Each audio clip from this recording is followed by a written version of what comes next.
लीजिएगा। जैसे कि यहाँ पे लिखा है, the women's game will evolve at its own pace, set its own benchmarks, grow a vocabulary and style of its own when over 29,000 trooped in after paying to watch the Women's Premier League, जिसको WPL बोलते हैं, second season final at Delhi, following consistently large audiences at Bengaluru. The tournament was already an unqualified success. ठीक है। तो देखो generally क्या होता है कि बहुत सारे स्टूडेंट्स को प्रॉब्लम तो आती है, यानी जो कॉम्प्रेंशन वाले पार्ट होते हैं इसमें कुछ ऐसे सेंटेंसेस होते हैं, कुछ ऐसे टर्म्स होते हैं जो आपको समझ में नहीं आते हैं। तो वही कहा जाता है कि अगर आप डेली बेसिस पे प्रैक्टिस करोगे, रिवीजन करोगे, तो चीजें धीरे धीरे आपको समझ में आ जाएगी, क्योंकि हम लोगों ने इतना पैसेज कर लिया है, बहुत हद तक चीजें आपको समझ में आ गई हैं। जैसे एक एक करके समझाता हूँ। The women's game will evolve at its own pace. ठीक है, तो अगर मैं इसको ट्रांसलेट करूँ तो इसका मतलब यही हो जाएगा कि जो वुमेन्स गेम है, यानी जो औरतों का खेल है, औरत ना कह के आप विमेन ही कहिए, ज्यादा अच्छा रहेगा, क्योंकि औरत के बहुत सारे मीनिंग निकल जाते हैं। तो मतलब ये जो विमेन गेम्स होते हैं ये अपनी गति से आगे बढ़ेंगे। अब ये अपनी गति से आगे बढ़ने का क्या मतलब हो गया? जैसे इनका अगर हम डीप कॉन्टेक्स्ट देखें, अगर हम इनके जो हिडन मीनिंग है या जो इम्प्लाइड मीनिंग है उसको समझने की कोशिश करें, तो जो वुमेन्स गेम है वो अपने हिसाब से अपने गति से आगे बढ़ने का मतलब ये हो गया कि जो पुरुषों का गेम होता है उससे इनको कोई कंपटीशन नहीं है। मतलब उनको ऐसा नहीं कि compete करना है किसी भी चीज में, चाहे ऑडियंस में हो गया, चाहे मॉनेटरी टर्म में हो गया, है ना, किसी भी चीज में नहीं, अपने हिसाब से चलेगा, अपने हिसाब से बेहतर बनेगा और अपना खुद का जो इसका बेंचमार्क है, अपना एक स्टैंडर्ड है वो सेट करेगा। Grow a vocabulary and style of its own. अब यहां पे देखिए बात हो गई कि कह रहा है कि वोकैबुलरी और स्टाइल को ये क्या करेगा? ग्रो करेगा। अब देखिए आप पढ़ रहे हैं यहाँ वुमेन्स गेम के बारे में, और ये वोकैबुलरी और स्टाइल वाली जो वर्ड आ गई ये क्या है? ठीक है, अब ये चीजें लड़कों को समझ में नहीं आती कि ये वोकैबुलरी कहाँ से आ गई, स्टाइल कहाँ से आ गई। इसका मतलब ये है कि ये अपना एक अनोखा तरीका और अपना एक अनोखा मतलब एक अपनी यूनिक वे और एक यूनिक अपनी जो आइडेंटिटी है वो बनाएंगे। तो यहाँ पे जो vocabulary and style of its own लिखा है, तो इसका मतलब ये समझ लीजिएगा कि वो अपनी अनोखी पहचान बनाएंगे, अपने अनोखे तरीके को सेट करेंगे। अब कह रहा है कि जब 29,000 से ज्यादा लोग WPL का जो सेकंड सीजन, मतलब दिल्ली में सेकंड सीजन का जो WPL का मैच खेला जा रहा था, फाइनल की बात हो रही है यहाँ पे, उसमें 29,000 लोग आए थे, जबकि बहुत बड़ा नंबर है। जनरली देखिए ये पैसेज लिखने के पीछे जो पर्पज है वो ये है कि जो वुमेन्स गेम वगैरह होते थे पहले, उनको इतनी ज्यादा रिकॉग्निशन नहीं मिलती थी, इतनी ज्यादा पहचान नहीं मिलती थी, लोग इतना इंपॉर्टेंस नहीं देते थे। लेकिन अभी समय के साथ बहुत सारी चीजें बदल चुकी हैं। देखिए अगर 29,000 लोग आए थे दिल्ली के अंदर जब फाइनल था WPL का, उसमें तो बहुत बड़ी बात होती है। और साथ ही साथ कह रहा है following consistently large audiences at Bengaluru. और बात सिर्फ यहाँ पे फाइनल की नहीं है, बेंगलुरु के अंदर ना भी ऑडियंसेस जो थी, मतलब जो ऑडियंस थी वो बहुत ज्यादा आई थी। मतलब हर मैच के अंदर ठीक ठीक ऑडियंस आ रही थी, अच्छी खासी ऑडियंस आ रही थी मैच को देखने के लिए। The tournament was already an unqualified success. Unqualified success का मतलब ये है कि ये जो टूर्नामेंट था, अनक्वालिफाइड सक्सेस को पूरा कंसीडर आप लोग करिएगा, मतलब वो पूरी तरीके से क्या था, सफल था, ये कहने का मतलब है। क्योंकि जहां पे इतनी ज्यादा ऑडियंस आ रही है देखने, तो ऑब्वियस सी बात है सफल ही माना जाएगा। Modern sports ultimate Citadel is commerce. अब देखिए अगर हम मॉडर्न स्पोर्ट्स की बात करें तो इसका जो मेन चीज है ना, मतलब जो प्राइमरी पर्पस कह सकते हैं, वो कह रहा है कॉमर्स है। कॉमर्स मतलब it is related to monetary term, यानी पैसे से संबंधित। अब इसको थोड़ा और डीप मीनिंग को समझने की कोशिश करेंगे तो जैसे खेल जो है पहले किस लिए खेला जाता था? एंटरटेनमेंट के लिए खेला जाता था, फिजिकली लोग फिट रहते थे इसके लिए खेला जाता था, है ना। आज की डेट में भी वो चीज है। देखिए लोग खेलों से एंटरटेन होते हैं, फिजिकली भी वो अपने आप को उसमें इन्वॉल्व करते हैं, लेकिन उसके साथ साथ कह रहा है कि ये कॉमर्स का बहुत बड़ा जरिया बन चुका है, यानी पैसे का। And this season, the women's league ticked all the right boxes. अब ticked all the right boxes का मतलब क्या हो गया? मतलब इस साल जो women's league हुआ था, जितने भी स्टैंडर्ड थे, जितने भी पैमाने थे, उसने सारे स्टैंडर्ड को, सारे जो इनके पैरामीटर्स थे उसको मैच किया। अब ये स्टैंडर्ड या पैरामीटर्स मैच करना क्या हो गया? चाहे अगर ऑडियंस के मामले में बात करें तो भी बहुत सारे ऑडियंस आए, अगर हम कॉमर्स यानी मॉनेटरी टर्म में बात करें, पैसे की बात करें, स्पॉन्सरशिप की बात करें, तो ऑडियंस आई तो ऑब्वियस सी बात है पैसे आएंगे, टिकट बिकेगा, स्पॉन्सरशिप होगा, है ना। तो ये सारी चीजें हुई। Even as Aussie great Ellis Perry finish the MVP। MVP का मतलब हो गया मतलब बेस्ट प्लेयर। अब अगर हम बात करते हैं जो ऑसी मतलब ऑस्ट्रेलिया की एक बहुत ही अच्छी प्लेयर जिसका नाम पेरी है, उसको बेस्ट प्लेयर का अवार्ड मिला। Home cricketers too stood out with sparkling performance. लेकिन जो होम क्रिकेटर्स थे उन्होंने भी बहुत जबरदस्त परफॉर्मेंस दिया। इन the final it was off spinner Shriyanka Patil who came up with a match winning spell. और अगर अपन बात करते हैं श्रियंका पाटिल की, तो वो फाइनल के अंदर, ठीक है, उन्होंने बहुत अच्छा परफॉर्मेंस दिया और उन्होंने अपनी गेंदबाजी से पूरे मैच को पलट दिया। Shafali Verma and Richa Ghosh hit sixes that landed deep in the stands. अगर अपन शेफाली वर्मा और ऋचा घोष की बात करें तो उनके जो छक्के थे बहुत बढ़िया थे, जाकर के सीधा स्टैंड में गिर रहे थे एकदम अंदर, matching big names from Australia, West Indies and England, ठीक है। और ये भी बोल रहा है कि उनके जो छक्के थे वो जो ऑस्ट्रेलिया वाले जैसे मारते हैं, वेस्ट इंडीज की प्लेयर जैसे मारते हैं, इंग्लैंड की मारते हैं, वो बिल्कुल मैच कर रहे थे, वैसे ही बड़े बड़े छक्के ये लोग मार रही थी। और अगर हम बात करें हरमनप्रीत कौर की, जो कि कैप्टन है, स्ट्रक अ मेमोरेबल सेंचुरी, उन्होंने एक सेंचुरी मारी which is good women for the India captain, जो कि ये इंडियन टीम के लिए और इंडिया कैप्टन के लिए ये बहुत अच्छा संकेत रहा। And Smriti Mandhana marshalled her troops to land her first title. और जैसा कि आप सभी लोग को पता है, जो बेंगलुरु है, यानी हम विमेंस क्रिकेट टीम की बात कर रहे हैं जो WPL में खेलती है, सॉरी माफ करना, जो उसमें खेलती है, उसकी जो कप्तान है वो स्मृति मंधाना है। और मार्शल हर ट्रूप्स का मतलब हो गया अपनी जो टीम थी उसको नेतृत्व करना। उन्होंने बहुत अच्छे से उसका नेतृत्व किया और अपना पहला टाइटल भी जीता। मतलब मेंस के जो IPL होता है RCB, उसमें तो उन्होंने नहीं जीता, ठीक है, लोग चाहते हैं जीत जाए, लेकिन ये जो विमेंस वाले थे उसमें जीत गया with the T20 world cup in Bangladesh. अब देखो बांग्लादेश में T20 कप होना है बाद में, इसी साल बाद में होना है। An immediate goal Jemimah Rodrigues adding a new dimension to her batting. और अगर हम, जेमिमा नाम है ना शायद इस लड़की का, मतलब मैं भैया बहुत ज्यादा नहीं देखता हूं, तो इस साल में जो T20 विश्व कप को देखते हुए जो जेमिमा रॉड्रिक्स ने अपनी बल्लेबाजी में क्या किया, एक नया आयाम जोड़ा। डायमेंशन का यहाँ पे मतलब खेलने के अपने तरीके को थोड़ा सा चेंज किया होगा, खेलने के तरीके को बदला होगा। And Yastika Bhatia proving she is reliable both as opener and wicket keeper. और जो ये नाम है भाटिया, ये अगर बात करें एज अ ओपनर या बात करें एज अ विकेट कीपर, ये बहुत ही विश्वसनीय है, उन्होंने भी खुद को खैर साबित किया है। Is crucial to the team India jigsaw. और कह रहे हैं कि भाई ये टीम इंडिया के लिए क्या है, बहुत ज्यादा महत्वपूर्ण है। Deepti Sharma delivered on her potential as world class allrounder. अगर दीप्ति शर्मा की बात करें तो ये अपने आप को उन्होंने, जैसा कि वो कंसीडर की जाती है, मानी जाती है कि वर्ल्ड क्लास ऑलराउंडर है, उसके हिसाब से उन्होंने अपनी परफॉर्मेंस भी डिलीवर की थी। Not only with crucial wickets with her off spin, सिर्फ ऑफ स्पिन फेंक करके सिर्फ विकेट नहीं निकाले, but also by clearing the boundary frequently. Clearing the boundary frequently का मतलब हो गया कि उन्हें छक्के चौके मतलब रन भी बनाए, कहने का मतलब ये है। उम्मीद करता हूं कि यहां तक किसी को कोई प्रॉब्लम तो होगी नहीं, अगर होगी तो आप पूछ लीजिएगा, ठीक है। नेक्स्ट बात करते हैं, the big hitting was remarkable of course but this was also about steely nerves. अब दोस्त, स्टीली नर्व्स का मतलब होता है यहाँ पे मजबूत मानसिकता, है ना।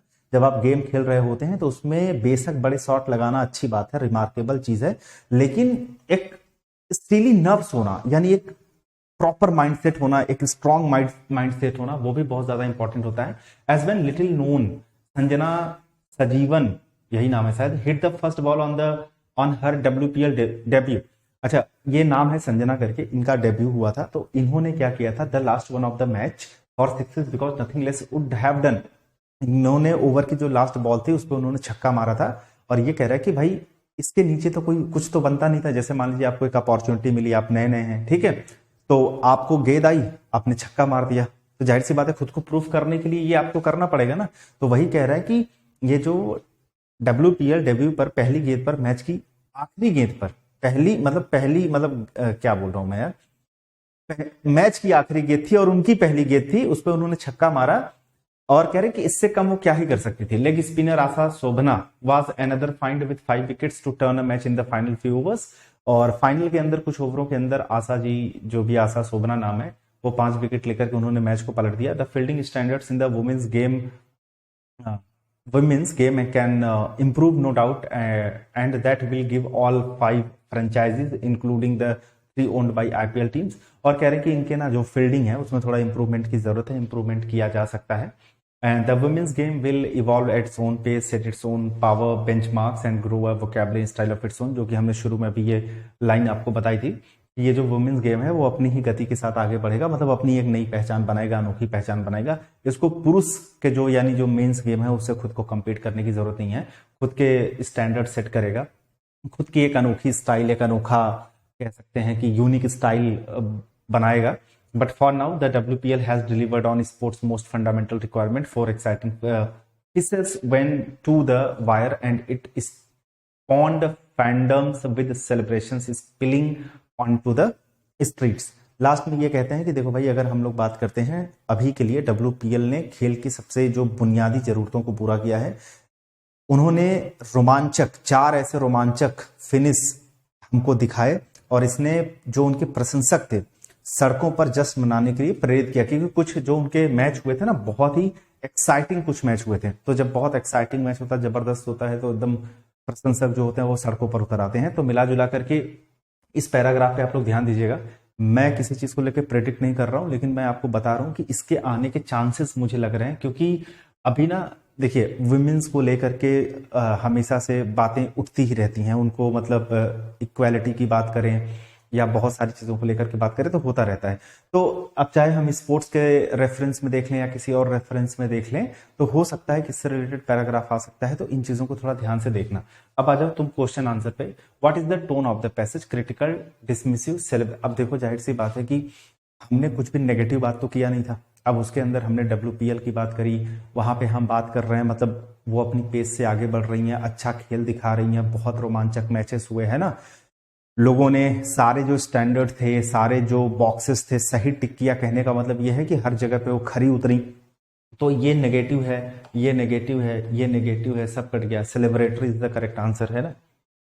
अब बात करते हैं what is the significance of the women's premier League according to the passage. आपको पैसेज के अनुसार बताना है कि जो WPL है उसका क्या सिग्निफिकेंस है, उसका क्या इंपॉर्टेंस है, क्या वैल्यू है, क्या महत्व है। The women's premier League signifies the growing popularity and commercial success of women's cricket as evidenced by the large number of spectators and the performance of both international and home cricketers। ये भी पढ़ करके सही लग रहा है भाई, है ना। बाकी आगे देखते हैं। The women's Premier League is important because it highlights the need for better infra। लो, ये तो यही खत्म हो गया। कह रहा है कि जो WPL है वो महत्वपूर्ण है क्योंकि यह हाईलाइट करता है, हाईलाइट करने का मतलब जोर देता है, the need for better infrastructure and funding for women's cricket to catch up with men's cricket in terms of popularity and success। हमने ओवरऑल बात की जब पूरे पैसेज की, तो आपने देखा होगा पहली लाइन और आखिरी लाइन में एक चीज प्रॉपर मेंशन किया गया था कि जो WPL है वो अपनी पेस से आगे बढ़ेगा, वो एक अपना बेंचमार्क सेट करेगा, वो अपना यूनिक स्टाइल क्रिएट करेगा, ठीक है, बनाएगा। तो यहां पे हमने कोई कंपटीशन की तो बात ही नहीं की थी, तो बी को तो हम काट देंगे। The significance of the Women's Premier League lies in its ability to provide a platform for young and emerging players to showcase their talent on a global stage। देखो, इस तरह के भी हमने इसके अंदर कोई बात नहीं की थी, और वैसे मैं आपको बता दूं अगर आपको ना पता हो, ठीक है। हमने एक पैराग्राफ इससे रिलेटेड और किया था, उसमें हमने आपको बताया था जो WPL है, मतलब ये जो लीग हुआ था, तो ये जो छोटे छोटे शहरों से भी अच्छे टैलेंट उठाए गए थे। MP का एक छोटा सा कोई गाँव था, हरियाणा से कोई छोटा गाँव था, वहां से भी जो अच्छे खेलने वाले प्लेयर्स थे उनको लिया गया था। तो ऐसा कुछ यहाँ पे नहीं है कि इनको ऐसे लोगों को प्लेटफॉर्म प्रोवाइड करने की बात है जो टैलेंटेड हैं, इमर्जिंग प्लेयर्स हैं, उनको ग्लोबल लेवल पे लेकर के जाने की बात है, तो ये भी गलत है। और पैराग्राफ में भी इस तरह की कोई बात की नहीं गई थी। The women's premier League is significant because it represents a shift in societal attitudes towards women in sports, encouraging equal opportunities and recognition as men's sports। देखो भाई, अगर आप पूरे पैराग्राफ को ओवरऑल पढ़ लीजिए तो हमने कहीं पे भी मेंस क्रिकेट टीम को इतनी ज्यादा इंपॉर्टेंस मिलती है, वुमेन्स को नहीं मिलती है, लोग इक्वल उसको कंसीडर नहीं करते, ऐसी हमने खैर इस पैराग्राफ के अंदर कोई बात नहीं की है। लेकिन अगर आपको बता दूं आपकी जानकारी के लिए, ऐसा अब नहीं रह गया है। इनके जो क्रिकेट टीम है, इंडियन क्रिकेट टीम है जो वुमेन का, इनको इक्वल अपॉर्चुनिटी दी जाती है, इनको ऑलमोस्ट उतना पैसा भी दिया जाता है, और पूरे साल भर इनके कहीं कहीं टूर्नामेंट भी रहते हैं। मतलब ना तो ये खाली हैं, और इनको अच्छे कोच भी प्रोवाइड किए जाते हैं, मतलब हर फैसिलिटी इनको दी जाती है। तो खैर ये अगर दोनों तरीके से देखा जाए तो गलत है, ना तो ऐसा पैसेज के अंदर कहीं पे मेंशन है, ना तो ऐसा हो रहा है। बात यहाँ पे ये है। Women's premiere League signifies the growing popularity and commercial success of women's cricket. जैसा कि आप लोगों ने देखा, पॉपुलैरिटी भी बढ़ रही है, 29,000 लोग फाइनल देखने आ रहे हैं, है ना, दिल्ली के अंदर। और साथ ही साथ भैया बात करें इनकी कॉमर्शियल सक्सेस भी, यानी पैसे के मामले में भी सिटाडेल बोला गया था, बढ़िया चल रहा है सब कुछ, तो ये हो जाएगा ए। अगला देखिएगा, बेस्ड ऑन द पैसेज के आधार पर how did the performance of home cricketers in the women's premier league final compare to that of international players. अब जैसे WPL होता है तो उसमें जो हमारे इंडिया के प्लेयर्स होती हैं वो भी खेलती हैं, जो विदेशों से आती हैं वो भी खेलती हैं, तो वहां पे कंपैरिजन की बात हो रही है कि किसका परफॉर्मेंस बढ़िया था। Home cricketers out performed international players with Shreyanka Patil delivering a match winning spell and Harmanpreet Kaur scoring a memorable century. The performance of home cricketers was on par with international players, was evidenced by Sefali Verma and Richa Ghosh hitting sixes that matched those of big names from Australia, West Indies and England. Home cricketers underperformed compared to international players with only a few standout performances in the final match. Passage highlights the success of the Women's Premier League. ये अच्छा question है, इसको थोड़ा ध्यान से समझने की कोशिश करिए, तभी बता पाएंगे। एक सेकंड जरा रुक जाइएगा, पिताजी का कॉल आ रहा है।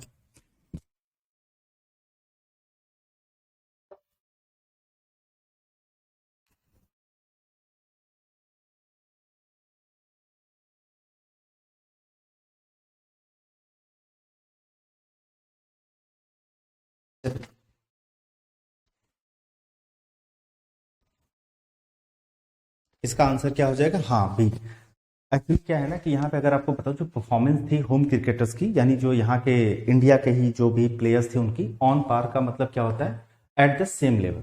इसका मतलब होता है एट द सेम लेवल, यानी ऐसा नहीं है कि जो इंटरनेशनल प्लेयर्स खेलने आई थी यहाँ पे उनसे इनका जो परफॉर्मेंस था वो कम था, कहीं से भी परफॉर्मेंस कम नहीं था, उनके सेम लेवल पे था, as evidence by Shefali Verma, Richa Ghosh setting six that match. और हमने ये भी पढ़ा था, जैसे ऑस्ट्रेलिया, वेस्ट इंडीज और इंग्लैंड की खिलाड़ियां खींच खींच के छक्के मारती हैं, वैसे ये भी छक्के मार रही थी।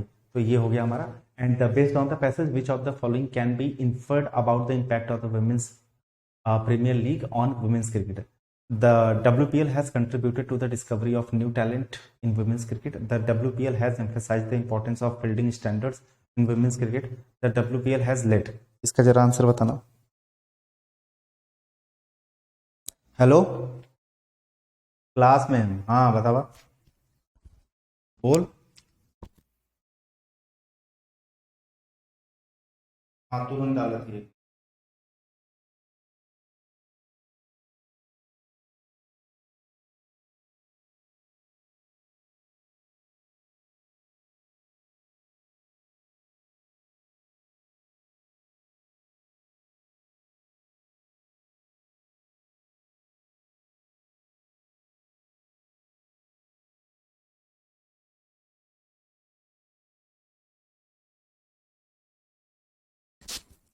आप लोग ना, ये पहले मैं बता देता हूँ आप सभी लोगों को, बस एक जरूरी काम है, 1 मिनट का टाइम दीजिएगा। क्वेश्चन नंबर 8 की अपन बात करें तो ये आपका डी हो जाएगा, यानी पहला, दूसरा, तीसरा, ये तीनों चीजें ही सही है, not C. WPL has contributed to the discovery of new talent. ये जैसा कि हमने आपको बताया था कि WPL के अंदर न्यू टैलेंट को भी मौका दिया गया था, छोटे छोटे स्टेट से, छोटे छोटे शहरों से लिया गया था। WPL एम्फेसाइज का मतलब हो गया जोर देना, किसी चीज पे जोर देना, स्ट्रेस करना या हाईलाइट करना, the importance of building standards in women's cricket. ये भी हुआ था कि मतलब हर चीज उनकी सही जा रही थी, लेकिन एक चीज यहाँ पे देखिए पैसेज के अंदर मेंशन किया गया था कि इनको जरूरत है अपनी फील्डिंग को इंप्रूव करने को लेकर के, ठीक है। तो importance of fielding standard in women's cricket, the WPL has led to an increase in the popularity and fan base women's cricket. मतलब ये तीनों चीजें सही है, ये तीनों चीजें सही है। तो जिन लोगों ने डी किया होगा, डी करेक्ट आंसर है, राइट। अब आप एक काम कर लो, आप इसको पढ़ना शुरू करिए, और उसके बाद ये दो चीजें हैं आपके साथ, 2 स्लाइड्स हैं, तो मैं टाइमर लगा देता हूँ, बस एक काम कर देता हूँ, 1 मिनट लगेगा।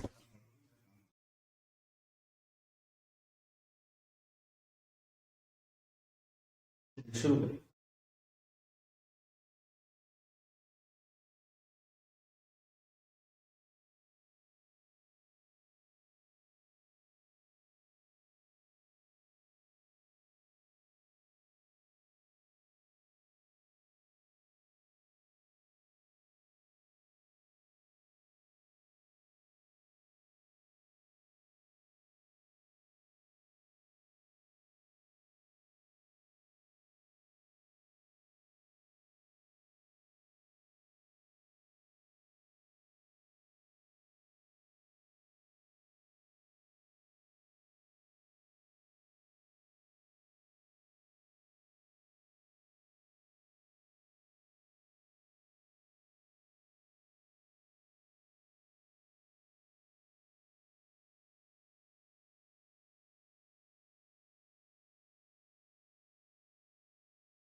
चलिए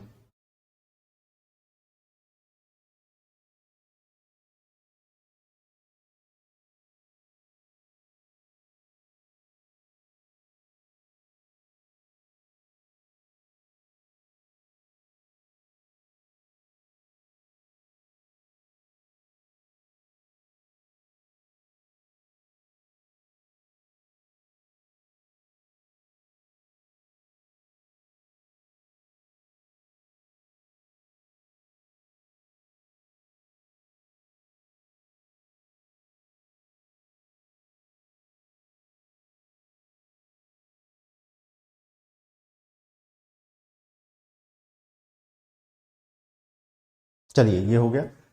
अब आइए इसके क्वेश्चन आंसर पे। पहले का बताइए क्या होगा।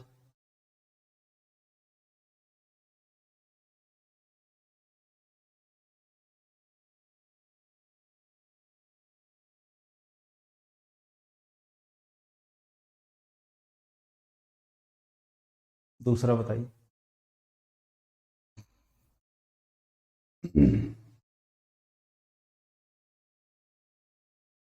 तीसरा बताइए।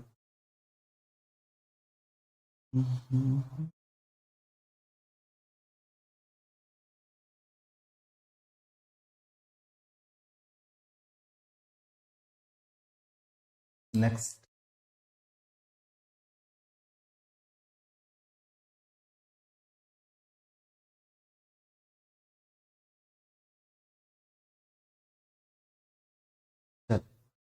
देखिए समझने की कोशिश करते हैं, आपने कितना सही किया कितना गलत किया। ये पैराग्राफ को ध्यान से समझिएगा। ये कहना क्या चाहते हैं कि while allowing for a choice of pets, यानी कहने का मतलब ये है कि पालतू जानवरों के जब बात आती है चॉइस की, ठीक है, उसको अलाउ करते समय, अब आप ये सोच रहे होंगे ना कि पालतू जानवरों को पालते समय या उसको उसका चयन करते समय जो अलाउ किया जाता है, उनको जो परमिशन दिया जाता है, तो ये भी आपको आइडिया लग नहीं रहा होगा कि कौन परमिशन देता है। भाई गली में कुत्ते हैं, हम उनको उठाएं, हम उनको पकड़ के पाल लें, लेकिन अभी आप पूरी बात समझेंगे तो आपको ये क्लियर होगा, है ना।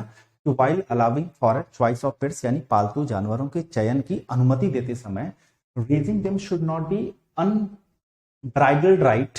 The relationship between dogs and their place in society opens up waxing dilemmas in India. अभी मैं इसको ट्रांसलेट करके बता देता हूं, फिर आसान शब्दों में भी बता दूंगा। उन्हें पालने में कंट्रोल होना चाहिए। कुत्तों जो होते हैं और समाज में उनके स्थान के बीच, ठीक है, एक उनकी जगह तय करनी चाहिए, नहीं तो ये बहुत सारी प्रॉब्लम्स को जन्म देता है। अब मतलब क्या है, ये कहना ये चाहता है कि जैसे हमारे यहाँ देखेंगे इंडिया के अंदर हम खासकर बात करते हैं कि गलियों में, सड़कों पे, हर जगह आपको कुत्ते देखने को मिल जाते हैं। आपकी भी गली में होगा, मेरी भी गली में है, कहीं पे भी चले जाइए भारत में आपको कुत्ते तो कुत्ते दिखेंगे ही। हो सकता है अगर कोई गेटेड सोसाइटी हो, बहुत पॉश एरिया हो जहाँ गेट वगैरह लगते हैं, वहां आपको कुत्ते देखने को ना मिले क्योंकि वो घुसने नहीं देते हैं, बट इन जनरल हमारे इंडिया के अंदर आपको हर जगह सड़कों पे, हर जगह कुत्ते गलियों में देखने को मिलते हैं। अब ये क्यों ऐसा बोला जा रहा है कि भाई जो, अगर हम चॉइस ऑफ पेट्स की बात करते हैं, जो पालतू जानवर होते हैं उनके चुनते समय, हमें उनको अनुमति देते समय हमें ध्यान ये चीज देना पड़ेगा कि जो उनका पालन पोषण हो, ठीक है, मतलब कहने का मतलब पालन पोषण का मतलब जब उनको पाला जाए, जब उनको रखा जाए तो उसके कुछ नियम होने चाहिए, ठीक है। और वो नियम क्यों होने चाहिए, क्यों प्रॉब्लम आती है वो मैं समझा देता हूं आपको। क्योंकि ये जो लिखा है ना कि डिलेमास इन इंडिया, यानी इसकी वजह से जो कुत्ते हैं उनका कोई सोसाइटी के अंदर प्लेस जो है वो तय नहीं है, ठीक है। तो उससे प्रॉब्लम ये आती है कि जैसे आप रोड पर जा रहे हो तो कोई अचानक से कुत्ता आ गया तो एक्सीडेंट हो जाता है, ठीक है।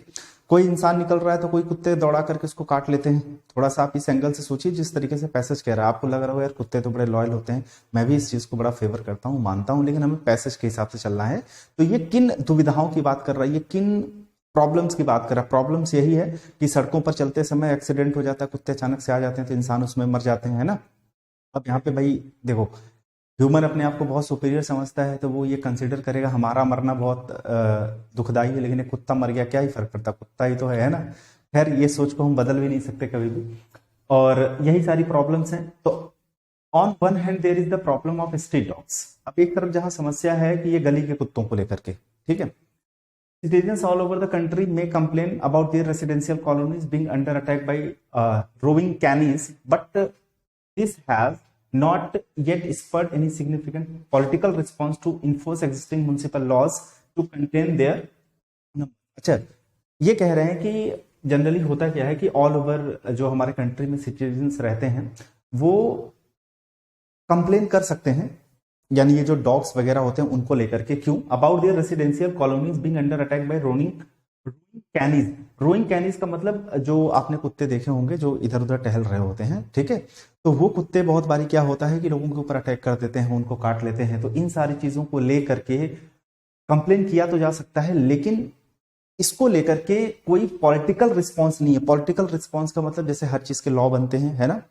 हर चीज का अपना एक कानून बनता है, वैसे इनके लिए भी एक प्रॉपर लॉ होना चाहिए, एक प्रॉपर मतलब कानून होना चाहिए, जिससे जो ये म्युनिसिपल लॉज वगैरह होते हैं ये इस चीज को हैंडल करे कि भाई कहीं पे इस तरीके से कुत्ते ना भटकें गलियों में, सड़कों पे, जिससे एक्सीडेंट हो रहा है, लोगों को काट रहे हैं, इससे लोग मर भी रहे हैं, ना, ये सारी चीजें ना हो।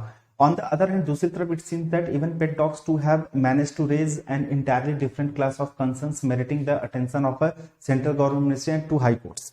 अब देखो यहाँ पे थोड़ा बात समझने की कोशिश करना, वो क्या कहना क्या चाहता है।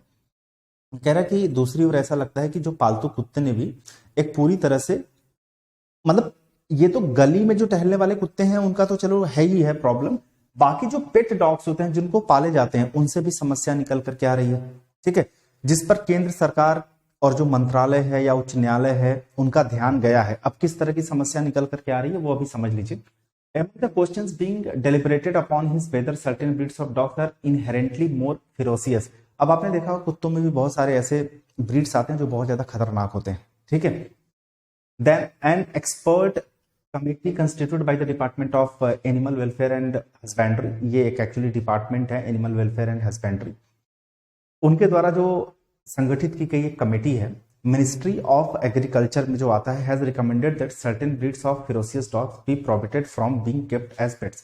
कह रहे कि जो खतरनाक ब्रीड्स होती हैं, जैसे अभी नाम यहाँ पे बहुत सारे डॉग्स का आपको मिल जाएगा यहाँ पे, ठीक है, जैसे पिटबुल, जनरली ये मैंने सुना है कि बहुत खतरनाक, बहुत ही डेंजरस ब्रीड होती है, ये किसी को काट लें वो आदमी मर जाए, मतलब बहुत एग्रेसिव होते हैं, बहुत ही फेरोसियस ब्रीड होते हैं। तो उनका ये कहना था कि एज अ पेट इन सारे कुत्तों पर बैन होना चाहिए, इनको आप पेट नहीं पाल सकते, एज अ पेट पालतू कुत्ता नहीं बना सकते हैं। Such as committee was constituted after citizen groups complaint of attack on people। और ये चीजों को लेकर के तब कमेटी संगठित की गई जब लोगों के बहुत ज्यादा कंप्लेन आने लगे कि ये सारे जो कुत्ते होते हैं उनके अटैक को लेकर के, sometimes fatal by this dogs, और कभी कभी जो इनका अटैक होता है वो बहुत ज्यादा फैटल होता है, बहुत ज्यादा घातक होता है, और which prompted a petition in the Delhi high court requesting it to ban certain breeds. और दिल्ली हाई कोर्ट में पिटीशन यानी प्रॉपर याचिका दी गई कि ये कुछ सर्टेन ब्रीड्स हैं, इनको बैन करने के लिए रिक्वेस्ट किया गया। This include mixed and cross breeds such as, जैसे पिटबुल टेरियर है, अमेरिकन शेफर्डशायर है, टेरियर पूरा नाम है, और ये ब्राजीलियरो है, डोगो अर्जेंटिनो है, अमेरिकन बुलडॉग है, बोरबॉल है, कंगाल जो भी है, सेंट्रल एशियन शेफर डॉग है, एमंग अदर्स। मतलब ऐसे कुछ ब्रीड के नाम दिए गए हैं, इनके ऊपर रिस्ट्रिक्शन होना चाहिए, एज अ पेट आप नहीं पाल सकते हो इनको, ठीक है। बाकी आगे कहते हैं this rules are expected to be implemented by local authorities, और कह रहे हैं लोकल अथॉरिटीज के द्वारा ये जो रूल्स वगैरह हैं उन्हें इंप्लीमेंट किया जाना चाहिए। Dogs that have already been kept as pets must be sterilised to ensure that further breeding doesn't happen. मतलब जो ऑलरेडी पाले जा चुके हैं, मतलब ये तो आने वाले समय के लिए बताया जा रहा है ना, भविष्य के लिए बताया जा रहा है कि आप ये जो कुत्ते हैं इन पर बैन होना चाहिए, एज अ पेट कोई इसको ना पाल पाए। लेकिन अब जिन लोगों ने पहले से अडॉप्ट कर लिया है, अब उसको मारेंगे तो है नहीं, फेंकेंगे तो है नहीं, लेकिन उनकी नसबंदी करा दीजिए, नसबंदी करा दीजिए, जिससे ब्रीडिंग डजंट हैपन, यानी इनसे बाकी और ब्रीडिंग ना हो पाए आगे, मतलब बच्चे उनसे ना हो पाए, क्योंकि उनके बच्चे होंगे तो वो भी खूंखार ही होंगे, है ना। The Karnataka High Court recently stayed the government order after some petitions objected that the government department move was unilateral and didn't encompass a wide enough spectrum of expert bodies। अच्छा, अब यहाँ पे देखो एक चीज समझने की कोशिश करना सभी लोग, ठीक है।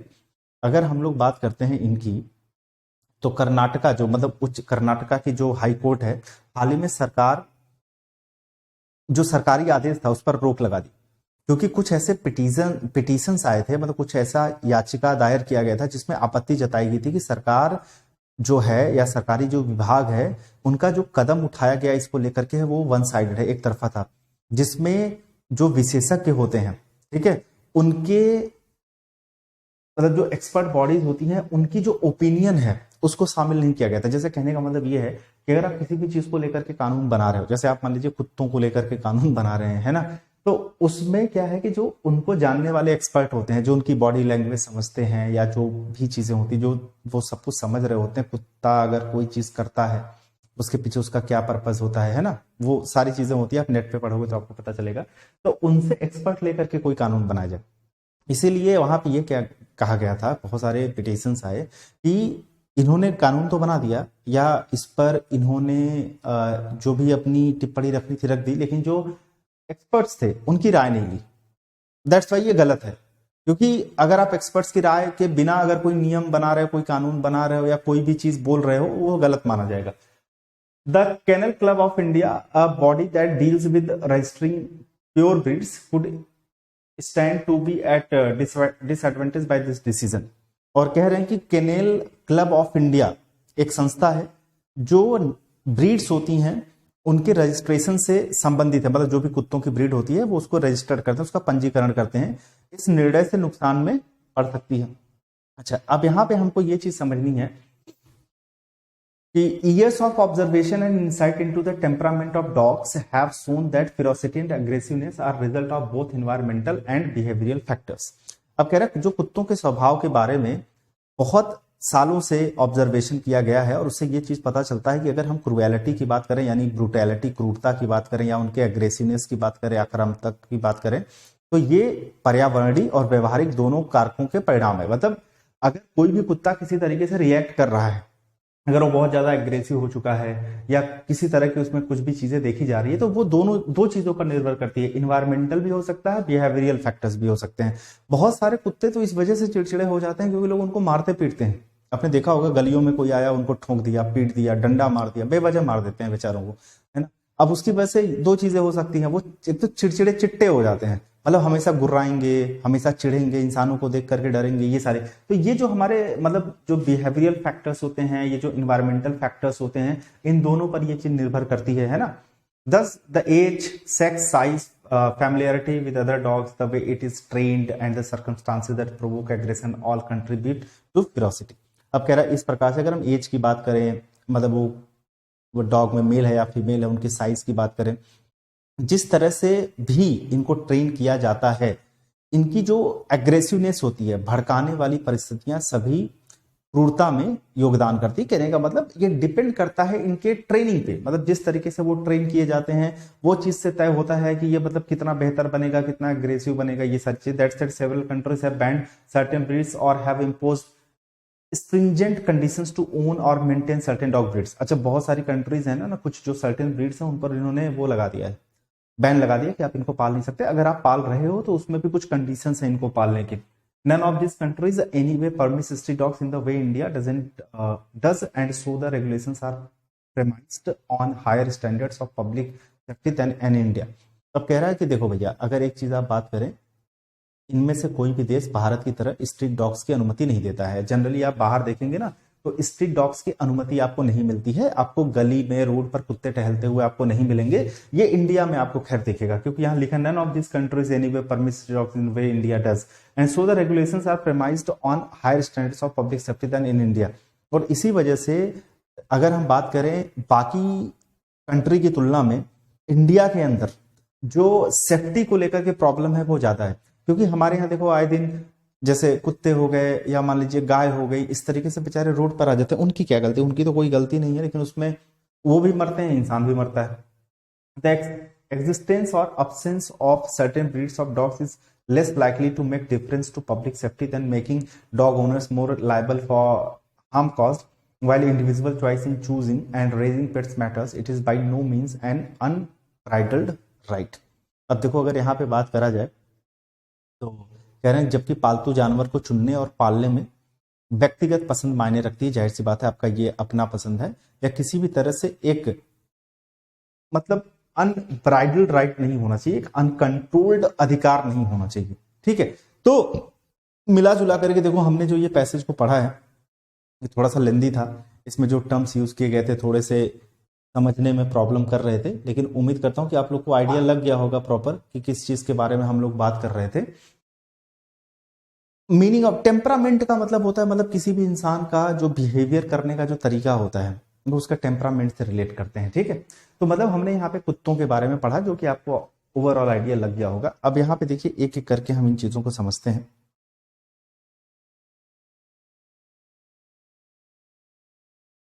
कहता है कि from the passage it can be inferred that all of the following are true about the issue surrounding dogs in India society except that। अब आपको बताना है कि चार जो यहाँ पे सेंटेंसेस दिए गए हैं ये सारे के सारे इंडिया के अंदर कुत्तों को लेकर के जो समस्याएं हैं उसमें से कौन सा ऐसा है जो समस्या नहीं है। मतलब तीन ऐसे होंगे जो कुत्तों की वजह से प्रॉब्लम हो रही है और एक ऐसा होगा जो नहीं है, वही हमें बताना है।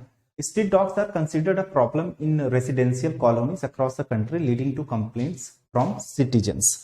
अगर हम बात करते हैं पहले वाले की, तो जैसा कि आप सभी लोगों को पता है कि ये बात तो सही, ठीक है, क्योंकि जैसे हम लोगों ने उसमें भी पढ़ा था कि जो कुत्ते होते हैं जनरली आने जाने वाले लोगों को काट लेते हैं, ठीक है, उससे समस्या होती है, तो उसकी वजह से काफी कंप्लेंट्स हैं। The significant political response has been effective. अब जैसा कि हमने साफ साफ तौर पे ये पढ़ा था कि इस चीज को लेकर के जो पॉलिटिकल रिस्पॉन्स है वो इफेक्टिव नहीं है, मतलब लोग इतना ज्यादा इस चीज को लेकर के ध्यान नहीं दे रहे। अच्छा देखो, आपने भी इस पैसेज को पढ़ा तो आपके भी दिमाग में ये चीज आई होगी ना, हाँ यार ये तो ध्यान देने वाली बात है। मतलब सीरियसली सोच के देखिए, क्या इसके पहले आपको ऐसा लगता था? यार आपको मेरी तरह आप भी सोचते रहे होंगे, हाँ यार कुत्ते ही तो हैं, गली में तो रहते हैं, कहाँ जाएंगे बेचारे, है ना। लेकिन उनके लिए कुछ ऐसा व्यवस्था किया जा सकता है ना। सरकार बिल्कुल कर सकती है, नहीं करती अलग बात है। तो ये चीज इफेक्टिव नहीं है, यानी यही चीज आंसर हो जाएगा, ये गलत है। बाकी पेट dogs have raised concern that have attracted the attention of the central government and the judiciary, ठीक है। इनके जो पेट डॉग्स को लेकर के जो कंसर्न है, ऑब्वियस से बात है, ये सेंट्रल गवर्नमेंट और जुडिशरी का ध्यान अपनी तरफ खींचा है, ये भी हम लोगों ने पढ़ा था, सही है। An expert committee has recommended prohibiting certain breeds of ferocious dogs from, ये भी सही है, ठीक है, सारी चीजें सही थी, यानी बी गड़बड़ था। What is the main theme of the passage? Passage का मेन थीम क्या है? Importance of pet training, the challenge of regulating dog breeds of public safety, the benefits of having pets, ये तो किसी हाल में नहीं था। The role of the kennel club of India in dog registration, भैया पंजीकरण को लेकर के हमने बात जरूर की थी कि मतलब ये एक कैनल क्लब है इंडिया के अंदर जो कुत्तों के जो रजिस्ट्रेशन होता है, जो उसका पंजीकरण होता है उसको देखती है, बट ये थीम नहीं था, राइट। जो इसका थीम था वो ये था, मतलब ये पब्लिक सेफ्टी को लेकर के और कुत्तों का जो बीच में संबंध है उसके बारे में हमने ओवरऑल पैसेज के अंदर बात किया था। तो B is the correct answer. Which one of the following statement best summarises the author's position on the regulation of dog breed in India? The author believes that all breeds of dog should be allowed as pets without any restrictions. ये साफ साफ तौर पे गलत था। Author ये कह रहा था कि कुछ ऐसे ब्रीड्स हैं जिनको पूरी तरीके से बैन कर देना चाहिए और जो पाल लिए गए हैं उनकी नसबंदी करा देनी चाहिए जिससे आगे वो बच्चे पैदा ना कर पाए। The author suggest that certain breeds of dog should be prohibited as pets due to their inherent ferocity.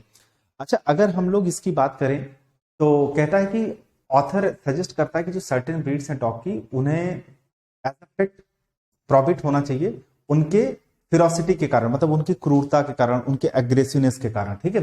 The author is indifferent to the issue, ये तो सीधा सीधा गलत हो गया कि इस स्ट्रीट डॉग्स और पेट डॉग्स के समस्या को लेकर के जो ऑथर है वो बिल्कुल इंटरेस्टेड नहीं है। ऐसा तो है ही नहीं है, जब इंटरेस्ट नहीं है तो इतना बड़ा पैसेज क्यों लिखता है? इंटरेस्ट है तभी तो लिख रहा है।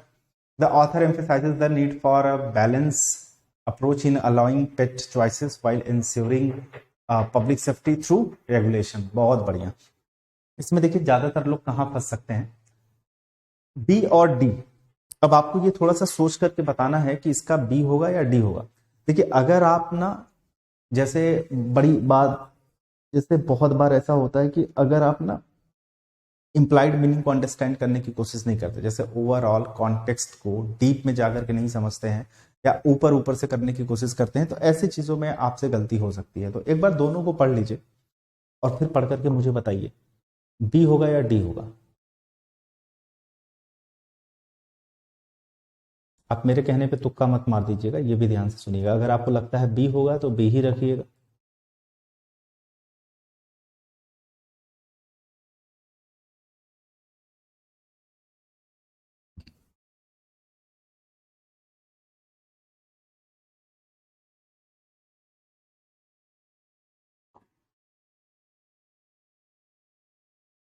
चलो जी। मतलब ज्यादातर लोगों ने यहाँ पे जो बताया है वो बी ही बताया है।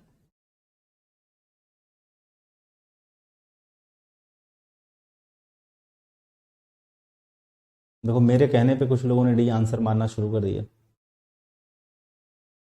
तुम अपने हिसाब से हमेशा बताया करो, ठीक है।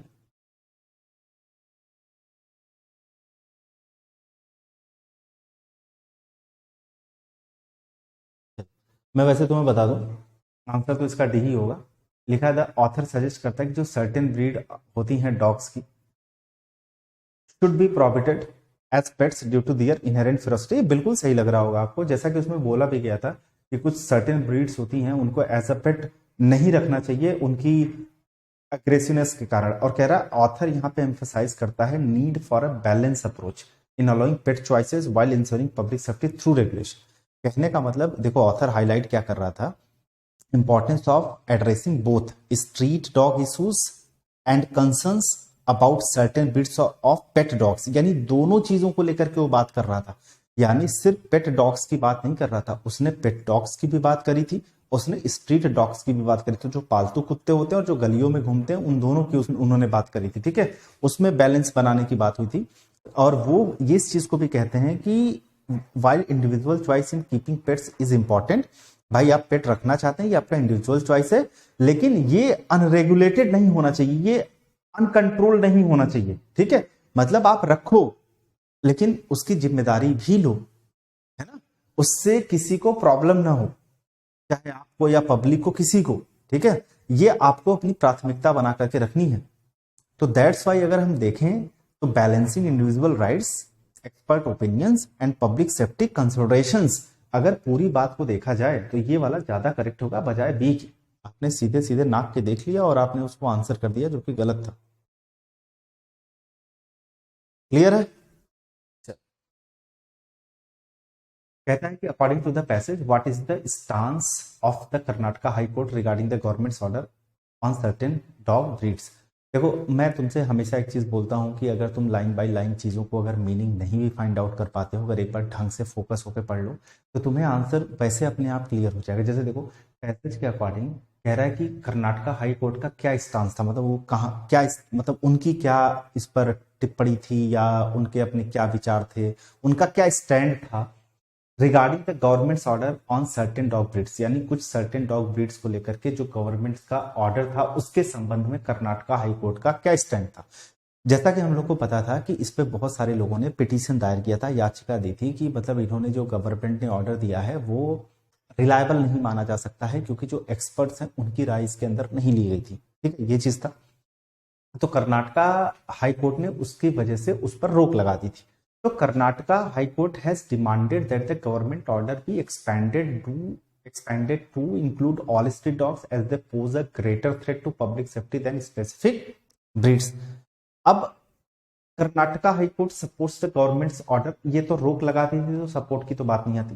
The Karnataka high court has temporarily halted the government's order because it believes that the order was made without sufficient consultation with a broad range of expert bodies। यही हमने पढ़ा था ना, साफ साफ यहाँ पे लिखा हुआ है उसने हॉल्ट किया था, यानी टेम्परेरली, परमानेंटली नहीं, टेम्परेरली उसने गवर्नमेंट के ऑर्डर पर रोक लगा दिया था क्योंकि उनका ऐसा मानना था कि जो ऑर्डर है वो सफिशियंट, मतलब उन्होंने एक्सपर्ट बॉडीज के साथ प्रॉपर कंसल्ट नहीं किया है और ऐसे ही ऑर्डर दे दिया, दैट्स, ठीक है। ये आ जाओ इस पर, इसमें हम दोनों साथ में पढ़ेंगे, ठीक है। चलो इससे पहले तुम्हें पढ़ लो, 1 मिनट का टाइम है,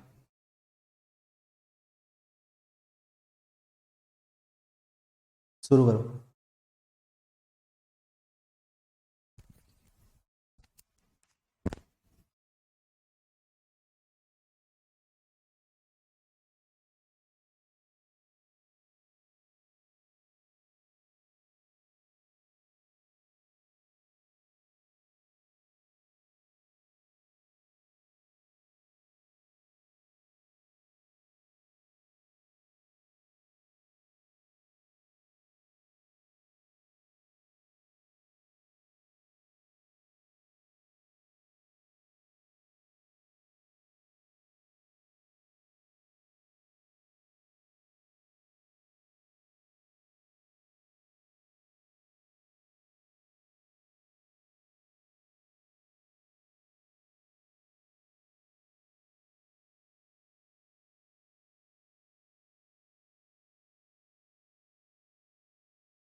ये तो देखो पैसेज हम लोगों ने यहाँ पे, ये दो पैसेज को देखना, ये तो थोड़े लेंदी थे है ना, ये दोनों दो दो स्लाइड के अंदर थे, और ये वाला भी बिल्कुल वैसे ही था। ये वाला हमने स्टोरी बेस रखा था, मतलब एग्जामिनेशन के अंदर अगर 3 पैसेज आता है तो एक तुमको ऐसे सिंपल एक स्लाइड के अंदर मिलेगा, बाकी 2-3 डिफिकल्ट, मतलब 2 तो मान के चलो अच्छे ही होंगे है ना, मॉडरेट टू डिफिकल्ट लेवल के हो सकते हैं, एक तो ईजी रहेगा। Once upon a time an old carpenter bought a very queer, ये अलग अलग है, वेरी क्वियर, क्वियर मतलब स्ट्रेंज होता है, piece of wood, as he used his plane on it, he heard a little, ये दोनों भी अलग अलग है, स्पेस दे दीजिएगा। Little laughing voice say stop, you are tickling me. The old man was puzzled by the voice. He said, this is a strange piece of wood. What shall I do with it? I think I will make it into a puppet. He set to work, and as the puppet boy took shape the old man said he must have a name. ठीक है, मैं थोड़ा सा देखो इसकी हिंदी में इसलिए नहीं बता रहा हूँ क्योंकि ये कहानी है, इजी है ना। ये जो पिनोकियो की कहानी है, ये शायद आपको पता होगी, एक मूवी आई थी, ये अभी रिसेंटली ये रिलीज हुई थी, कार्टून थी, मतलब एनिमेटेड मूवी थी। मैंने इसको देखा भी था, पूरा नहीं देखा था, थोड़ा सा देखना शुरू किया था, फिर हमने बंद कर दिया। जैसे एक कारपेंटर होता था, वो लकड़ी का, उसने एक ऐसा, मतलब उसका बच्चा था, वो उसका बेटा शायद नहीं रह गया था है ना, तो उसे अपने बेटे की याद आती थी, तो एक लकड़ी का उसने ऐसे ही बना दिया, राइट। और बनाने के बाद बच्चे जैसा बिल्कुल, फिर रात में एक परी आती है, उसमें मैजिक करती है और वो बच्चे में जान आ जाती है। ठीक है, मतलब वही वाली कहानी है ये, मिला जुला करके। I will call him Pinocchio, Pinocchio. As soon as he finished making the eyes, the carpenter was amazed to see them move. Before the mouth was met, it began to laugh. Stop laughing, the old man said. It did stop, but as soon as his back was turned, it put out its tongue. Its nose grew long. No sooner were its hands steady than it snatched off the carpenter's wig and put it on its own head. And then Pinocchio's nose grew longer. When its legs and feet were made, they were too stiff out. So the carpenter showed Pinocchio how to use them. Now the carpenter decided to send Pinocchio to school. Pinocchio did nothing but look for fun. He often ran away from school. Why don't you go to school? Asked the carpenter. Pinocchio told him a lie, and his nose started growing longer. ये अलग अलग रहेगा, longer and longer. Each time he was rude to someone और told lie, his nose grew longer. Finally Pinocchio said, I am glad to be a real boy. I will never lie again. ठीक है, तो अब इस कहानी में देखते हैं क्या क्या था। What was the initial reaction of the old carpenter when he heard the little laughing voice coming from the piece of wood? अब पूछ रहा है आपसे कि जो वो लकड़ी, जो उसने लकड़ी का जो भी बना रखा था, उसने जो शेप वगैरह था, तो उससे जब हंसने की आवाज आई, वो सुन करके कारपेंटर का क्या पहला रिएक्शन था। इनिशियल मतलब शुरू शुरू में, अर्ली, प्रीमेच्योर बोलते हैं, खैर यहाँ पे प्रीमेच्योर वाला कॉन्टेक्स्ट नहीं है, इनिशियल मतलब शुरुआती दौर में। He laughed along with the voice, he was puzzled by the voice, he decided to burn the, ये तो खैर था ही नहीं। ही इग्नोर्ड द वॉइस, ये भी नहीं था कि उसने इग्नोर कर दिया और वो काम को करना शुरू करा। एक्चुअली वो क्या था, वो पजल हो गया था, मतलब पजल का मतलब यहाँ पे वो कंफ्यूज हो गया था। ठीक है, that is B. Why did the old carpenter decide to make a puppet out of the strange piece of wood? He wanted to sell it for money, he thought it would make a good toy for children, he was intrigued by the piece of wood and wanted to create something from it. He had a dream instructing him to make puppet. इसका क्या होगा?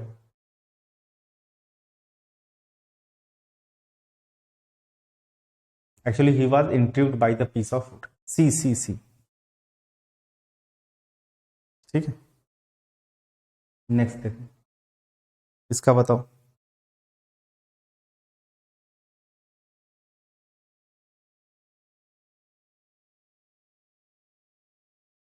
नहीं, देखो इसका तो सी ही होगा।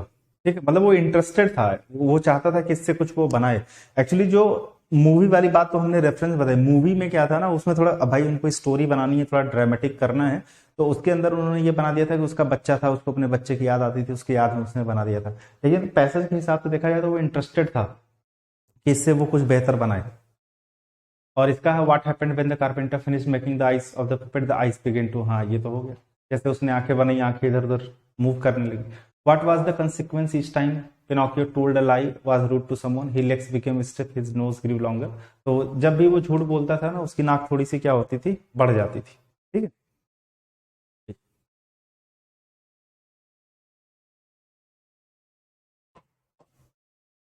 चलो 1 minute का टाइम है, शुरू करिए।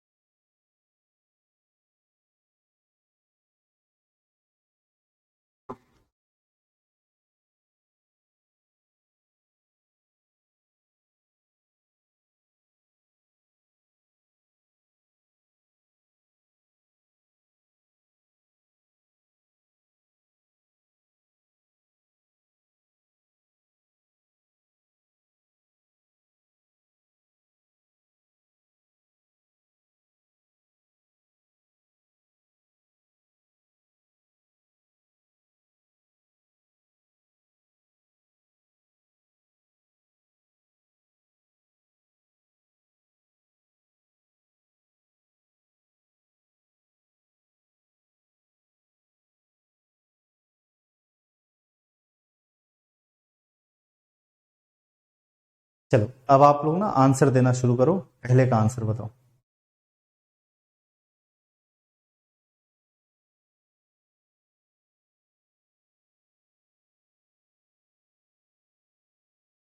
दूसरे का बताओ।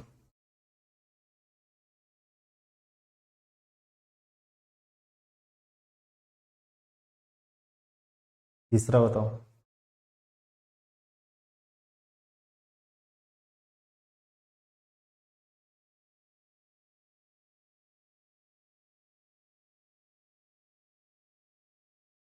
चौथा बताओ।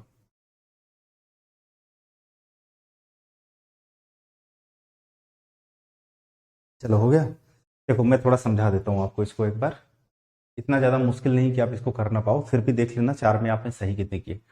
अगर जैसे इसमें 4 में 4 आप सही करोगे ना, तो ये मान के चलो कि आपकी तैयारी बहुत अच्छी चल रही है। बट अगर आप एक आध भी ऐसे क्लोज टेस्ट के अंदर गलत कर देते हो, तो फिर थोड़ी सी दिक्कत तो है ना। तो एक बार देख लो इसको पहले, ठीक है। ठीक। अब कह रहा है कि 10th में ब्राइट एंड क्लियर। अच्छा मैं ये चीज बोलूं आपसे कि अगर मैं, जैसा कि मैं हमेशा आप लोगों को सजेस्ट करता हूं कि आपने पूरा का पूरा पढ़ना है, ठीक है। एक बार सरसरी निगाह से ही सही पढ़ लीजिए। 10th में bright and clear, for the past few days I had been pleasantly by dignitaries and world leaders who were coming to pay their respects before the inauguration. The inauguration would be the largest gathering ever of international leaders on South African soil. The ceremonies in the lovely sandstone amphitheater formed by the Union buildings in Pretoria. For decades, this had been the seat of white supremacy, and now it is the site of rainbow gathering of different colors and nations of the installation of South Africa's first democratic non-racial government. ठीक ठीक है। अब ना मैं एक एक करके चीजों को समझाते चलूंगा और आप समझते चलिएगा। जैसे वो कह रहे हैं कि 10th में ब्राइट एंड क्लियर, अब जरा ये समझने की कोशिश करिए, ये 10 मई की बात कर रहे हैं। तो अब ये 10 मई के दिन की शुरुआत की बात कर रहे हैं, है ना। 10th में उस दिन की बात कर रहे हैं। तो यहाँ पे क्या क्या चीजें लिखी गई है, जैसे इन्होंने यहाँ पे डिस्पर्स लिखा हुआ है। डिस्पर्स का मतलब क्या होता है, इसका मतलब होता है स्कैटर, इसका मतलब होता है बिखर जाना किसी चीज का। ठीक। अगर मैं डॉज की बात करूं तो इसका मतलब किसी चीज को इग्नोर करना होता है या किसी चीज को ओवरलुक करना होता है, यानी कहने का मतलब किसी चीज को नजरअंदाज करना होता है। इनविगोरेटेड की अगर हम लोग बात करते हैं तो इसका मतलब क्या होता है, टू मेक समथिंग एनर्जाइज्ड, या आप इसको ऐसे लिख लो सिर्फ, रिफ्रेश या एनर्जाइज। अब जरा देखिए ना, ये 10वीं मई की बात हो रही है, तो अब इसको बिखेर दोगे आप, या इसको इग्नोर कर दोगे आप, या इसको क्या कर दोगे, एनर्जाइज कर दोगे। करेक्ट आंसर डॉन्ड हो जाएगा। 10th में डॉन्ड ब्राइट एंड क्लियर, यानी जो 10वीं मई की सुबह थी, जो वो दिन था, वो बहुत ही ब्राइट था और क्लियर था। Done.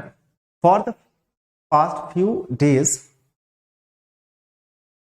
I had been pleasantly isolated, contemplated, besieged या सेकुलेटेड बाई। जरा नोटिस करना इस चीज को, आपको हिंदी की कोई जरूरत नहीं है। For the past few days, ठीक है, मतलब पिछले कुछ दिनों से, I had been pleasantly dignitaries and world leaders who were coming to pay their respects before the inauguration, यानी इनॉग्रेशन के पहले जो वर्ल्ड लीडर्स थे और ऐसे लोग जिनकी अपने आप में बहुत रेपुटेशन थी, वो लोग आ रहे थे रिस्पेक्ट देने। तो मतलब क्या है, आई कहा गया ये, I had been pleasantly isolated. अच्छा एक बात बताइए, जैसे सपोज करिए ये कोई चीज है, इसका आप इनॉग्रेशन करने वाले हैं, तो दूर दूर से कई लोग आ रहे हैं, है ना जी। आप अगर दूर दूर से कई लोग वहां पे आ रहे हैं तो आप उनसे मिल रहे हो ना, आप उनके बीच में घिरे हो, तो आइसोलेटेड कहां हो पाओगे आप, आइसोलेटेड का मतलब तो अकेला हो गया, है ना। अब बात करते हैं सेक्लूडेड और बात करते हैं बिसीज ऑफ कंटेम्पलेट। कंटेम्पलेट का मतलब तो होता है टू थिंक ऑफ, कंटेम्पलेट का मतलब क्या होता है, टू थिंक ऑफ, यानी किसी चीज के बारे में विचार करना, राइट। तो यहां पे विचार करने की तो बात हो ही नहीं रही है, सोचने की तो बात हो नहीं रही है, तो ये भी हमारा कट गया।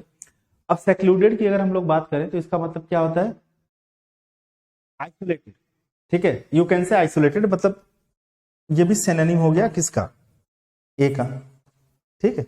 ये बिसीज्ड करेक्ट आंसर हो जाएगा। इसका मतलब होता है सराउंडेड, यानी घिरे रहना लोगों से। पहले बताओ समझ में आया। बी नहीं, बी बी हो जाएगा, बी कैसे हो जाएगा, थोड़ा सोचा तो करो।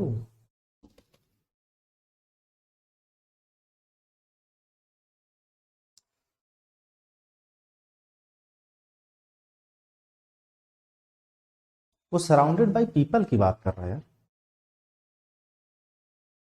मतलब जो नरेटर था वह सराउंडेड बाय वर्ल्ड लीडर्स, वो उनसे घिरा हुआ था क्योंकि लोग आ रहे थे ना। ये तुमने अगर बी अभी के लिए किया है तो वो गलत किया, अगर पहले किसी के लिए किया होगा तो चलो ठीक है। यहां पे हो जाएगा सी। अगला देखो, the inauguration would be the largest gathering ever of international leaders on South African soil, the ceremonies took place, take place, taking place. ये तो बहुत इजी था क्योंकि जैसा कि हम लोग को पता था कि बात जो हो रही है यहाँ पे पास्ट की हो रही है, क्योंकि हमेशा से मैंने एक चीज को लेकर के जोर दिया है, जब आप शुरू से लेकर के आखिरी तक कोई भी क्लोज टेस्ट पढ़ा करिए उसमें देख लिया करिए आप कि किस चीज को रेफर कर रहा है, यानी पास्ट या प्रेजेंट को। तो आपने कहा ये तो जाहिर सी बात है पास्ट है, तो पहली बात तो सेरेमनीज लिखा हुआ है यहाँ पे, प्लूरल सब्जेक्ट है। टेक प्लूरल वर्ब तो होगा लेकिन प्रेजेंट चला जाएगा, खत्म। आईएनजी फॉर्म बिना हेल्पिंग वर्ब के आएगी नहीं, वर्ब की थर्ड फॉर्म बिना हेल्पिंग वर्ब के आएगी नहीं, एक ही चीज बन पाएगा, दैट इज टू प्लेस, ठीक है। अगला देखना, ये तो मैं ना कराऊं तो भी चल जाएगा, नहीं मैं कराऊंगा तभी चलेगा। बताओ जरा मुझे तुम लोग, बस तुम इतना बता दो, यहाँ पे इट सबको पता है सिंगुलर सब्जेक्ट है, ये तो नहीं होगा, ये नहीं होगा, ये दोनों हैं तुम्हारे पास। अब तुम बताओ वाज होगा या इज होगा।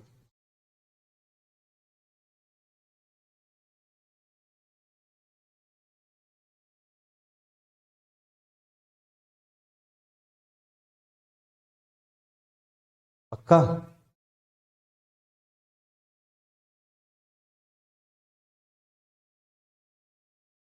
रेखा जी कह रही इज होगा, बस उन्होंने ही इज कहा है, बाकी लोगों ने इज नहीं कहा है।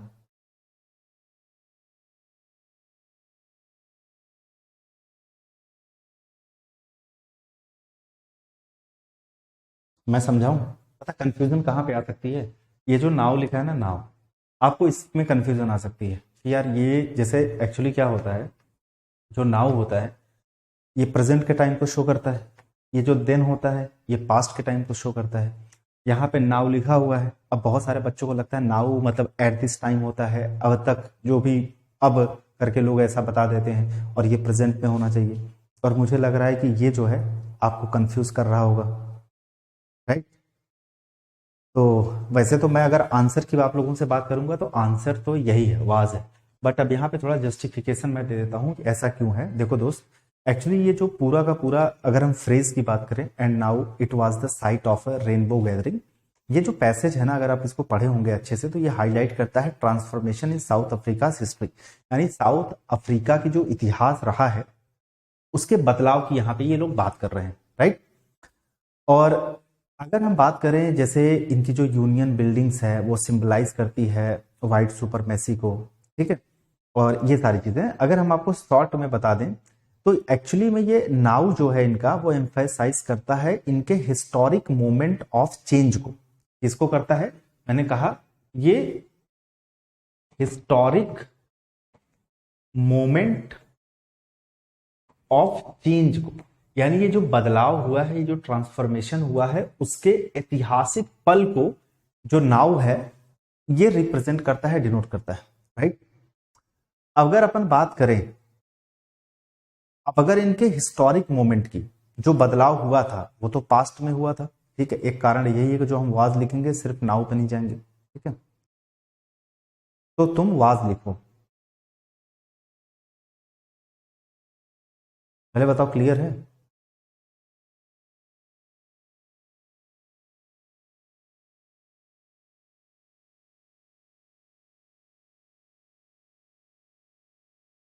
किसी और को कोई कंफ्यूजन हो तो पूछ लेना, क्योंकि नाउ का जो रेफरेंस था यहाँ पे हिस्टोरिक मोमेंट ऑफ चेंज से था, और ये जो हिस्टोरिक मोमेंट ऑफ चेंज हुआ था वो कब हुआ था?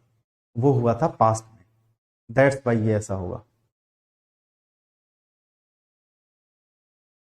राइट। क्योंकि अगर तुम इस कर दोगे तो तुम इतना समझ लो ये पैसेज जो है वो पास्ट में लिखा गया है, और ये जितने भी एक्शन इवेंट बताए जा रहे हैं सब पास्ट के बताए जा रहे हैं। इस लिखते ही पूरी मीनिंग बदल जाएगी, ठीक है, सब इधर का उधर हो जाएगा। क्योंकि ये जितने भी इवेंट्स हैं ना दैट हैव ऑलरेडी अकर्ड, ये पहले ही हो चुका है। The inauguration day and it presentations, है ना, ये सब कुछ पहले हो चुका है, तो दैट्स वाई यहां पे ये हो जाएगा। चल,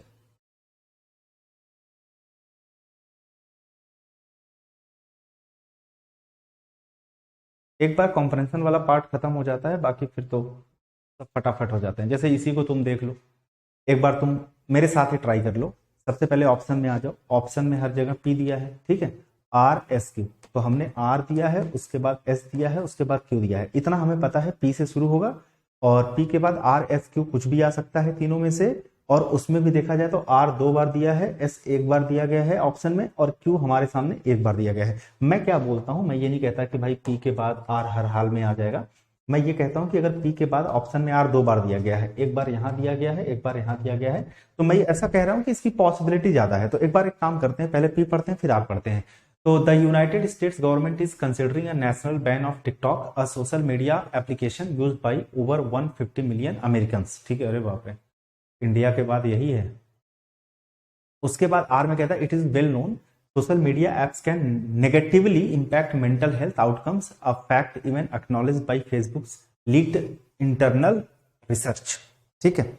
अब देखो यहाँ पे जो दिया गया है ना वो पी के बाद एक जगह पे आर तो दिया गया है, लेकिन एक काम करते हैं बाकी चीजों को भी एक बार पढ़ लेते हैं। कहता कि ये सभी लोगों को पता है कि जो सोशल मीडिया एप्स होते हैं वो नेगेटिवली इंपैक्ट करते हैं मेंटल हेल्थ पर, है ना। और एक फैक्ट जो है एक्नॉलेज किया गया है फेसबुक लीक्ड इंटरनल रिसर्च से भी। तो क्यू को देखें तो although the primary reason for the ban, अच्छा ये देखो समझ में आ गया। अगर हम बात करते हैं पी से आर को पेयर करने की तो हमें कुछ ऐसा मिल नहीं रहा है, बट अगर हम यहां से बात करें, ये बैन की बात हो रही थी, कह रहा है ऑल्दो द प्राइमरी रीजन, यहां पे यूनाइटेड स्टेट ने विचार कर रही है बैन करने को लेकर के, फिर यहां बता रहा है कि बैन का जो प्रमुख कारण है, जो प्राइमरी रीजन है, तो पी के साथ क्यू का ही पेयर बन जाएगा। पी क्यू उसके बाद आर हो जाएगा तुम्हारा, ठीक है। क्योंकि जब भाई ये कह रहा है कि बैन का जो प्राइमरी रीजन है वो प्राइवेसी कंसर्न है, it presents an opportunity to consider other potential risk, और जैसा कि सब लोगों को पता है ये नेगेटिवली इंपैक्ट करता है, क्योंकि जब बात आई पोटेंशियल रिस्क की, और पोटेंशियल रिस्क क्या हो सकता है, मेंटल हेल्थ आउटकम्स हो सकते हैं, बाकी ये सारी चीजें, और फिर इंपैक्ट सोशल मीडिया यूज में हैव ऑन, ये जो भी चीजें हैं, ठीक है। ये पी के साथ क्यू, पी के साथ क्यू, आर एस डी। अगला देखो, जैसे यहां पे देखो बी है, सी है, डी है, बी 2 बार है, सी 1 बार है, डी 1 बार है, ए दिया नहीं गया है, ए को खत्म कर दो, या तो बी से शुरू होगा, या तो सी से, या तो डी से। अब देखते हैं शुरू किससे होगा। कह रहा था small town of Millfield was known for its charming main street wear locals and visitors alike would stroll among their quaint shops and cafes, ठीक है। The debate grew heated, अब कह रहा है कि जो डिबेट था, यानी डिबेट क्या होता है, बातचीत, मतलब आपस में आप किसी भी चीज को लेकर के बहस कर रहे हो, आर्ग्यू कर रहे हो, बातचीत कर रहे हो, उसको लेकर के होता है। अब ये पता नहीं ये किस चीज के बारे में, अच्छा देखो डिबेट की तो बात हम कर रहे हैं, लेकिन वो डिबेट किस चीज के बारे में हो रही है ये तो हमको नहीं पता है ना। Debate grew heated and tensions rose as the town struggled to decide its future, right. तो हमें डिबेट के बारे में नहीं पता चल रहा है कि डिबेट हो किस चीज के बारे में रहा है, तो मैं एक बार को इसको कंसीडर नहीं करूंगा। One day a large corporation announce its plans to build a massive shopping centre on the outskirts of town, ठीक है। ओके, अब कहता है यहां पे दोस्त, ठीक है, कि एक दिन जो है लार्ज कॉर्पोरेशन अनाउंस करते हैं अपने प्लान को, बिल्ड करेंगे एक बहुत बड़ा shopping centre on the outskirts of town. यहां पे हमने टाउन, कौन सा टाउन, ये तो इससे भी शुरू नहीं कर सकते हैं, क्योंकि पहले तो हमको बताना पड़ेगा कौन सा टाउन है ना। एक ही मिला जुला करके है जिससे शुरू हो सकता है, दैट इज बी। अब एक जगह बी के बाद डी है, एक जगह बी के बाद ए है, तो बी में क्या कहता था, मिलफील्ड का छोटा शहर अपनी आकर्षक सड़क के लिए जाना जाता था, जहां स्थानीय लोग और आने वाले जो विजिटर थे, वहां की जो दुकानें होती थी थोड़ी स्ट्रेंज होती थी, और कैफे के बीच टहल सकते थे, है ना। फिर बी के बाद एक जगह ए दिया है और एक जगह पे डी दिया है। ए होगा या डी होगा उसको तो पढ़ना पड़ेगा। Some residents saw this as an opportunity for growth. अब कह रहे कि कुछ रेसिडेंट्स ने इसको ग्रोथ की अपॉर्चुनिटी के रूप में देखा। अब मुद्दा यहाँ पे ये बात है कि उन्होंने किस चीज को अपॉर्चुनिटी के रूप में देखा। अब भाई इसको तो देखेंगे नहीं, स्मॉल टाउन जो था मिलफील्ड का, जो कि अपने मेन स्ट्रीट की वजह से जाना जाता था, जहां पे लोकल और विजिटर्स जो है, जो विचित्र दुकानें होती थी, कैफेज होती थी, उसके आसपास टहलते घूमते थे, देखते थे, है ना। अब कह रहे कि इसमें तो अपॉर्चुनिटी तो नहीं होगी। जैसे मान लीजिए आपके शहर में कोई बड़ा मॉल खुल रहा है, कोई बहुत कोचिंगें खुलने लगी, अब आपको अपॉर्चुनिटी दिखेगा ना, यहाँ कोई दुकान खोल लेते हैं, यहाँ हॉस्टल बनवा देते हैं, राइट, ये चीजें। तो one day a large corporation, उन्होंने अनाउंस किया, यानी बी के साथ डी होगा, उन्होंने अनाउंस किया कि वो बहुत बड़ा शॉपिंग मॉल खोलेंगे या शॉपिंग सेंटर खोलेंगे, और यही रेसिडेंट्स को दिखा क्या, अपॉर्चुनिटी। तो बी के बाद डी होगा, डी के बाद ए होगा, E D A C, clear है। डी, हाँ डी ए का पेड़। अगला जैसे देख लीजिए, पहले एक बार इसको आप करो, आपको देता हूं मैं 45 सेकंड का टाइम।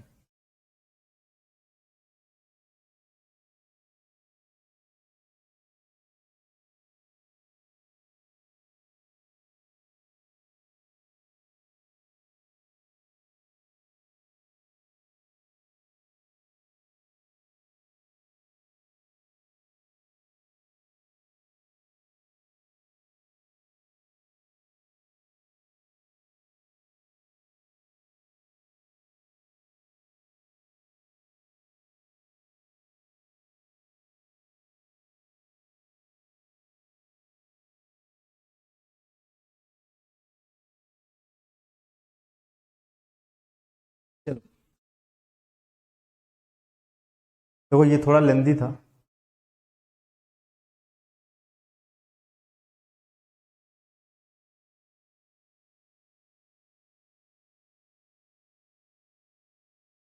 आंसर निकालो एक बार इसका तुम लोग।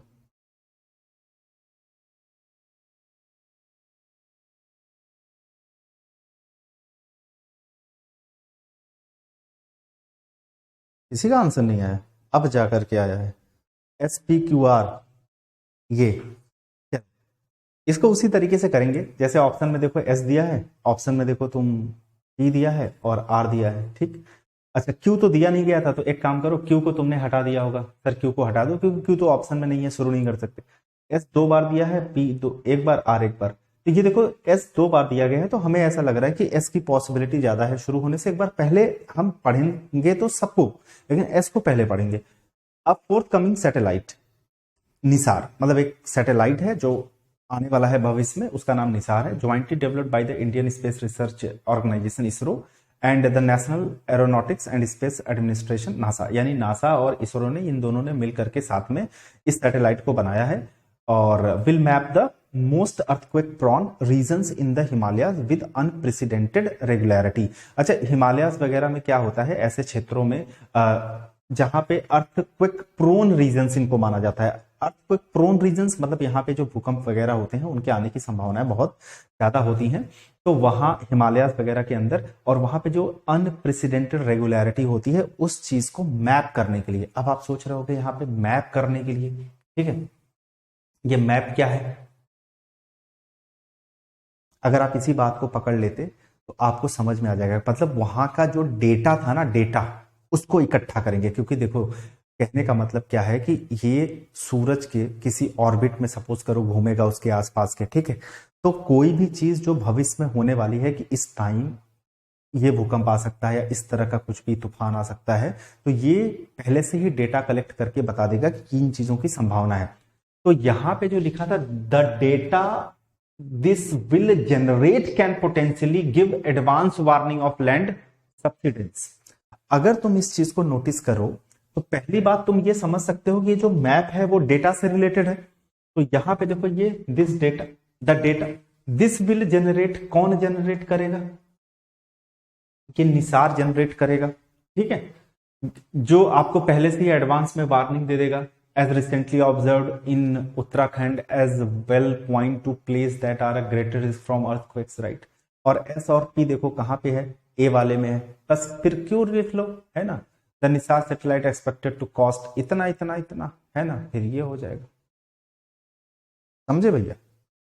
बस एक चीज ध्यान रखना, इस बात को ध्यान रखना, जितना लेंदी होता है उतना इजी होता है, बट समटाइम्स अगर आपको लगे कि नहीं बन पा रहा है ऐसे क्वेश्चन हमसे, तो एक ऑप्शन और आता है स्किप करने का, वो कर दीजिएगा।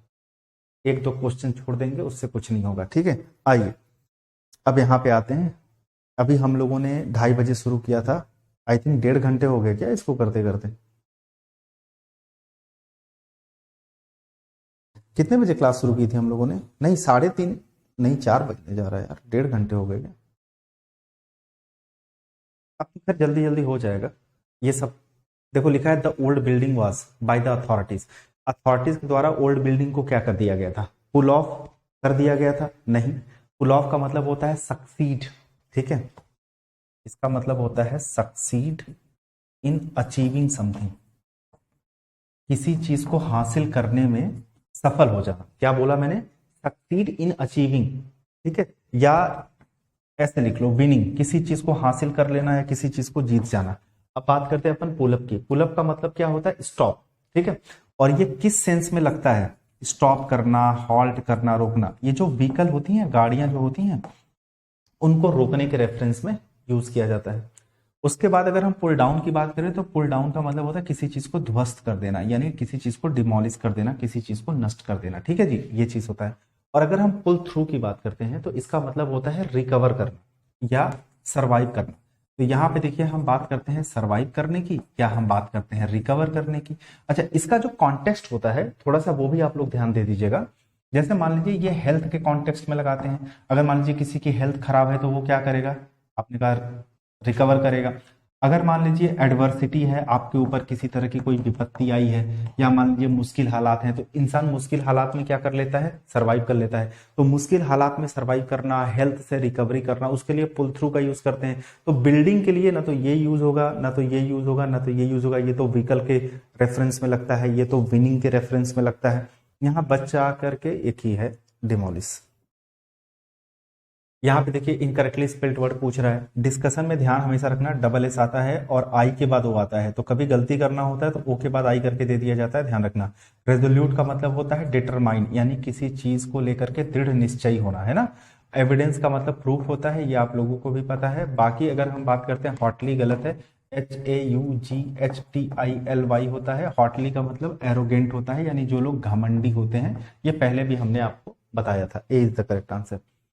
यहाँ पे देखिएगा क्या लिखा है कि Waseem agreed to share his notes with Arif. Waseem जो है वो अग्री हो गया अपनी नोट्स को आरिफ के साथ शेयर करने को लेकर के, on condition that, on his condition, on condition that no, और ये आगे लिखा हुआ है कि he are return them in a day. अच्छा देखिएगा, सब्जेक्ट के बाद ये वर्ब की सेकंड फॉर्म आई है ना, तो तो ये हमारी जो बातें हो रही है वो पास्ट में हो रही है, तो आगे भी पास्ट में होगा। ये देखिए प्रेजेंट कंटिन्यूअस, फ्यूचर गलत है।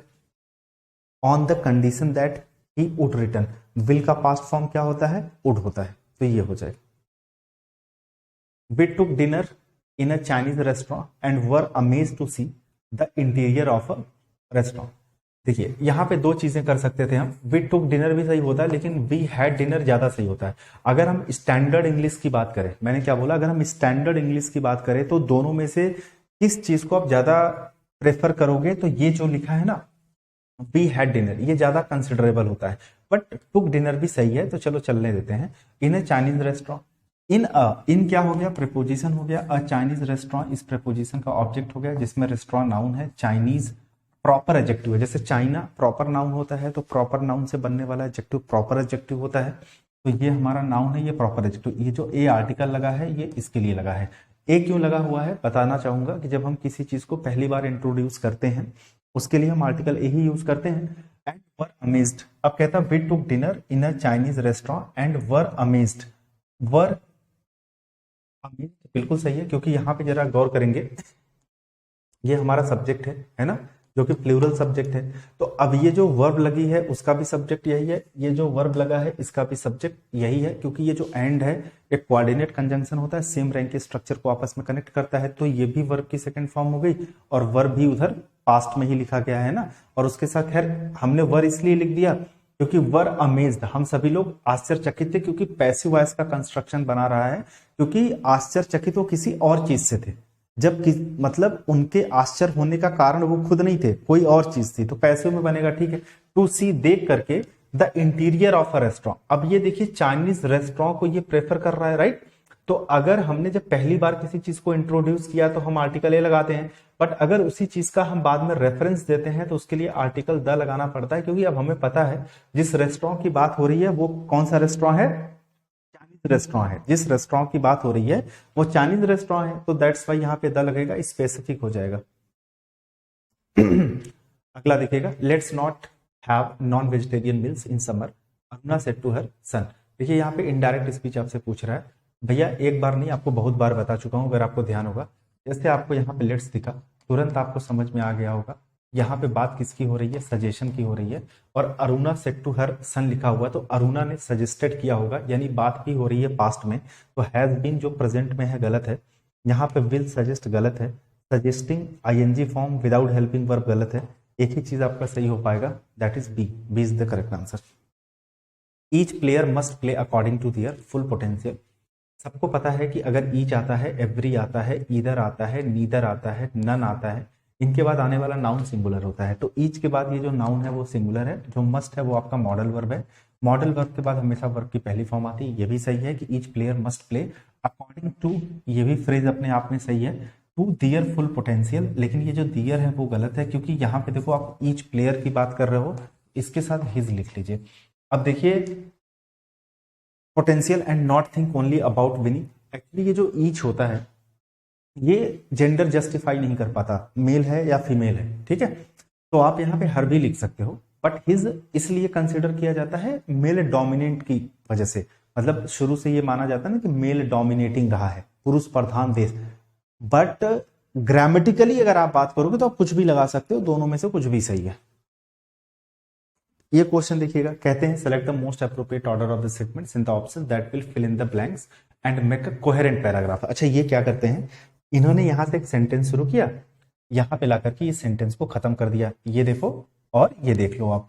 फिर ये कह रहे हैं कि बीच में ना आपको फिल करना है, और हमारे पास ये 4 ऑप्शन उठा करके यहाँ पे दे देते हैं, राइट। अब हमें इसको करना है, जरा समझिएगा। कहता है कि the Sheela loves watching horror movies, कह रहा है कि शीला जो है वो हॉरर मूवीज देखना पसंद करती है।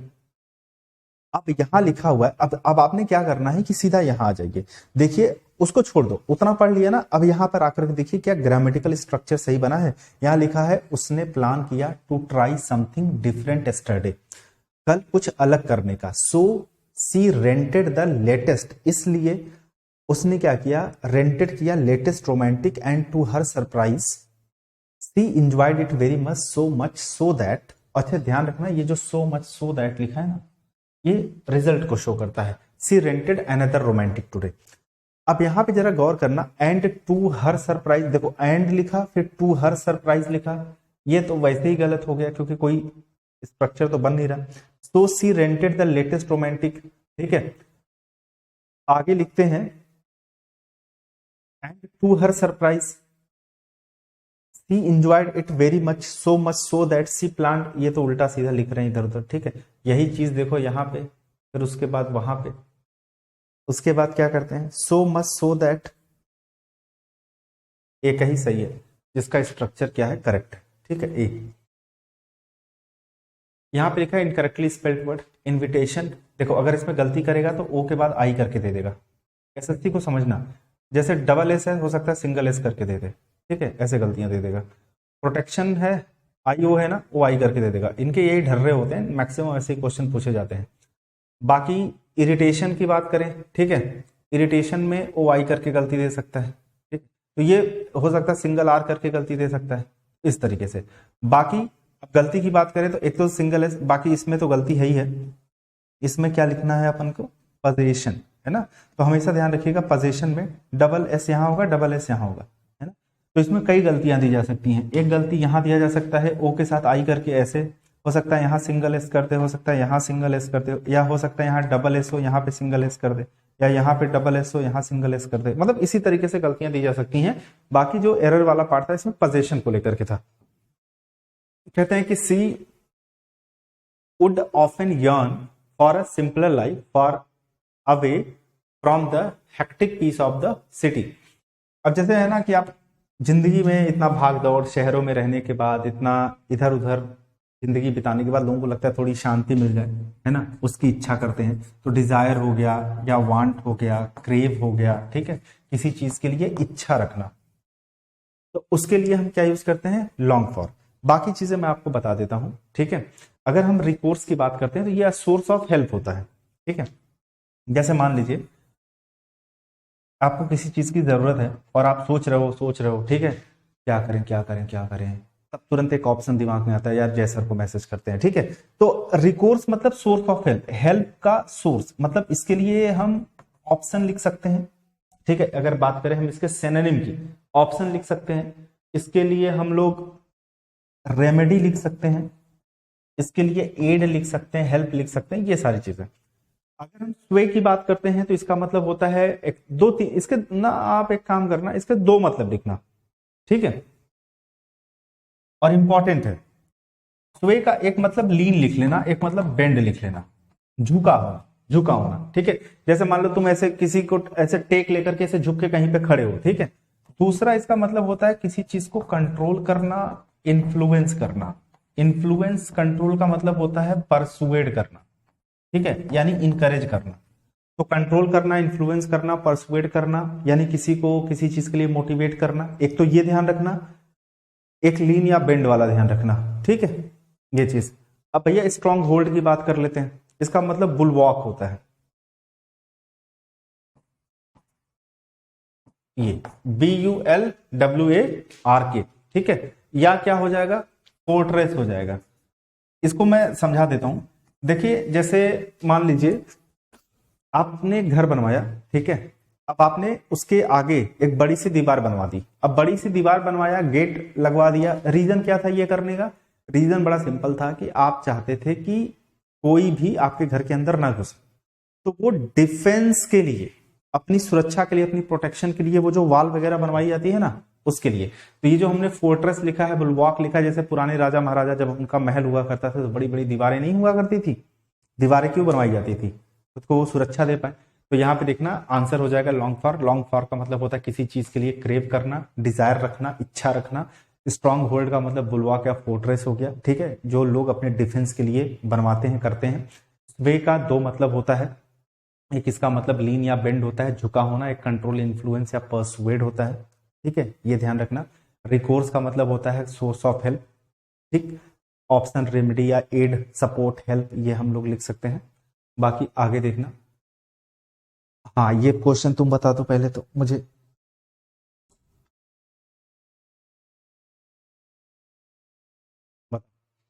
Transnational linkages for example sever the nation state's integrity and corrupt state society relation. बढ़िया क्वेश्चन है ये तो, बताओ एक बार।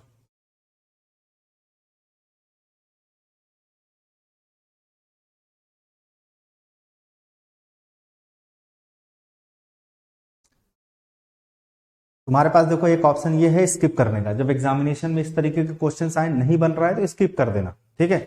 अगर तुम कॉन्फिडेंटली बना पाना तो ही बनाना, अदरवाइज कोई जोर जबरदस्ती नहीं है कि नहीं जितने भी क्वेश्चन आ रहे हैं उन्हें हमें करना है, उन्हें बनाना है, ऐसा कुछ करने की जरूरत नहीं। सी सी सी सी सी सी। अच्छा, बाकी कोई और?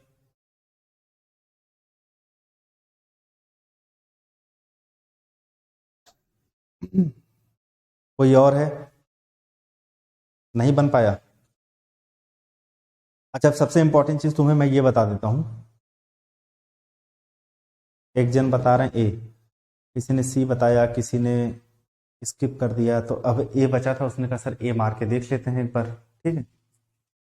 चलो मैं समझाता हूं। सबसे पहले ना ऐसे क्वेश्चन में क्या होता है, जैसे ये लिखा था देखो, ट्रांसनेशनल लिंकेजेस। सबसे पहले ये चीज है क्या, इसको समझना पड़ेगा। अगर ये बात समझ में आ गई तो ये क्वेश्चन समझ में आ जाएगा, तुम्हें समझाने में थोड़ा आसान हो जाएगा। अच्छा, तुम ऐसे समझो, सपोज करो तुम एक कंपनी चलाते हो, ठीक है, ये तुम्हारी कंपनी है, इस कंपनी का जो 100% स्टेक है वो तुम्हारा है। अच्छा, अब बताओ अगर 100% स्टेक तुम्हारा है, अब कोई क्या तुम्हारे काम में इंटरफेयर कर सकता है? क्या तुम्हें कोई कमजोर कर सकता है? क्या तुम्हारी जो कंपनी की अखंडता है, इंटेग्रिटी है, ठीक है, या मजबूती है, क्या कोई इसको हिला सकता है? कहोगे नहीं। अच्छा, मैं ये कहता हूं कि इसी कंपनी को अब बांट देते हैं, एक ही कंपनी है, ठीक है। अब इस कंपनी में हिस्सेदारी मान लो हो जाती है 50-50% की।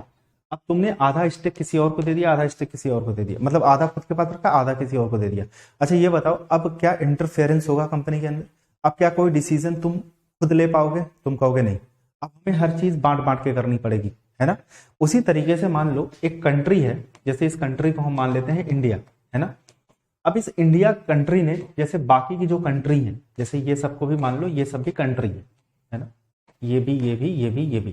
तो इंडिया जो है, चाहे पॉलिटिकल टर्म में हम लोग बात करें,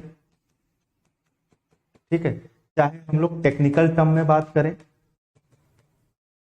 चाहे हम मॉनेटरी टर्म में बात करें, यानी फिनेंशियल टर्म में बात करें, ठीक है, तो हमारा देश किसी न किसी देश से जुड़ा है। मैं सिर्फ इंडिया का एग्जांपल ले रहा हूं, ठीक है, बाकी आप किसी का भी ले सकते हैं। तो अब मान लीजिए कोई भी जो एक देश है, अगर वो अलग अलग देश से जुड़ा है और हर देश से कुछ न कुछ ले रहा है, मतलब कुछ न कुछ सहयोग ले रहा है, तो अगर कोई भी देश आपको सहयोग देगा तो करेगा क्या?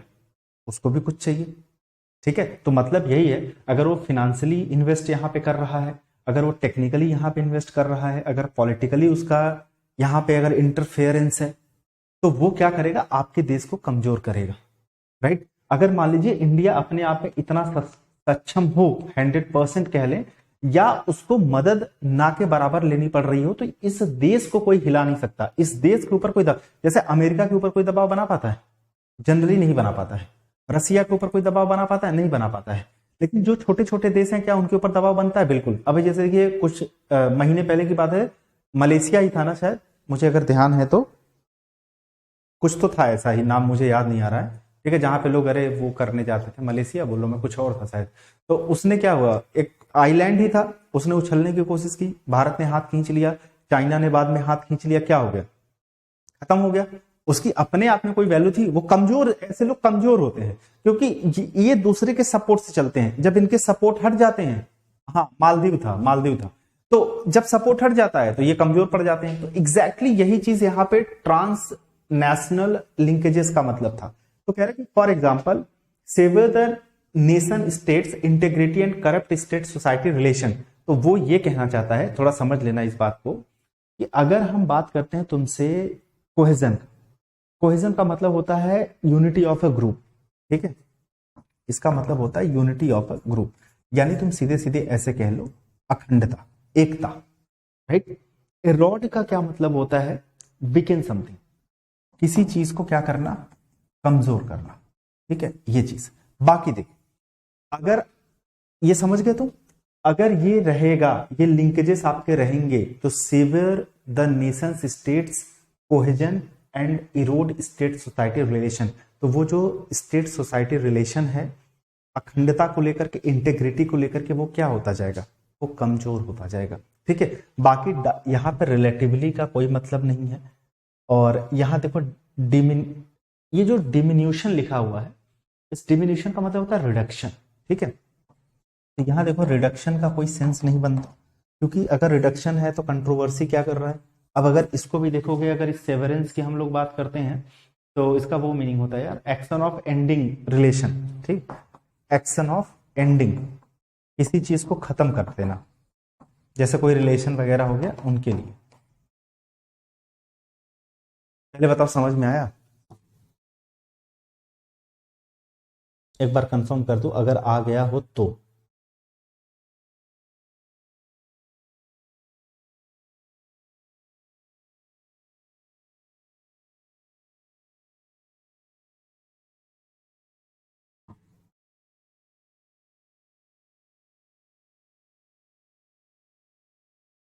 भाई कोई कंफ्यूजन हुआ तो पूछ लिया करो, है ना। तुम लोगों का एग्जाम है, जितनी मेरी तरफ से मदद हो सकती है उतना तो मैं कर ही दूंगा। तो कभी कोई ऐसा क्वेश्चन हो जो तुम्हें नहीं समझ में आ रहा हो तो उन सारी चीज़ों को पूछ लिया करो। ठीक है, ठीक है। मतलब हाँ, ये देखो ये वही था ना, जैसे मान लो जो ये ट्रांसनेशनल लिंकेजेस होते हैं, ये किसी भी नेशन के मतलब नेशन स्टेट की जो इंटेग्रिटी होती है ना, उसको क्या करते हैं, भंग करते हैं, खराब करते हैं। ठीक है, हाँ, सोसाइटी की जो रिलेशनशिप होते हैं इसको डिटीरियोरेट करते हैं। हमेशा ध्यान रखना, तुम्हारे घर में अगर सिर्फ तुम मुखिया हो, तुम ही चीजों को चलाते हो, तो तुम्हें कोई दिक्कत नहीं है।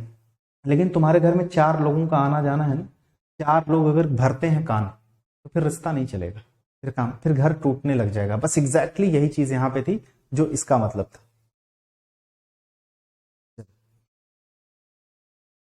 कहता है it was a second hand car but it, ये तो देखो इजी था, it was a second hand car, ये था पास्ट में। It had not been used much, मतलब ये ज्यादा यूज नहीं किया गया था। ठीक है, वाजंट यूजिंग मत लगाना, क्योंकि ये पास्ट में प्रोग्रेसिव एक्शन की बात नहीं कर रहा है, ऐसे एक्शन की बात नहीं कर रहा है जो जारी था। ठीक है, तो तुम डी लगाना। द प्रीमेच्योर अनाउंसमेंट, देखो न्यू प्रोडक्ट का कह रहा है कि जो प्रीमेच्योर, प्रीमेच्योर का मतलब होता है अर्ली, है ना। टू सून कहते हैं ना किसी चीज को, किसी चीज का बहुत जल्दी हो जाना, पहले हो जाना, है ना, तो उसके लिए अर्ली यूज करते हैं। सिनोनिम पूछा था ना अर्ली। सक्सेसिव का मतलब तुम लोग पढ़े होगे, कंसेक्यूटिव, सिक्वेंशियल जिसको हम लोग बोलते हैं ना, ये मैथ्स वाले सर लोग आपको बताते होंगे, सिक्वेंशियल कंसेक्यूटिव ये होता है, इसका तो अर्ली हो जाएगा, अर्ली, ये बताना।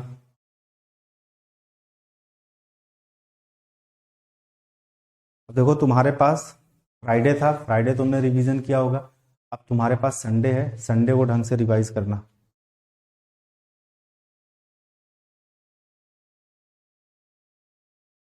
जब हमने मेंस की क्लास चालू की थी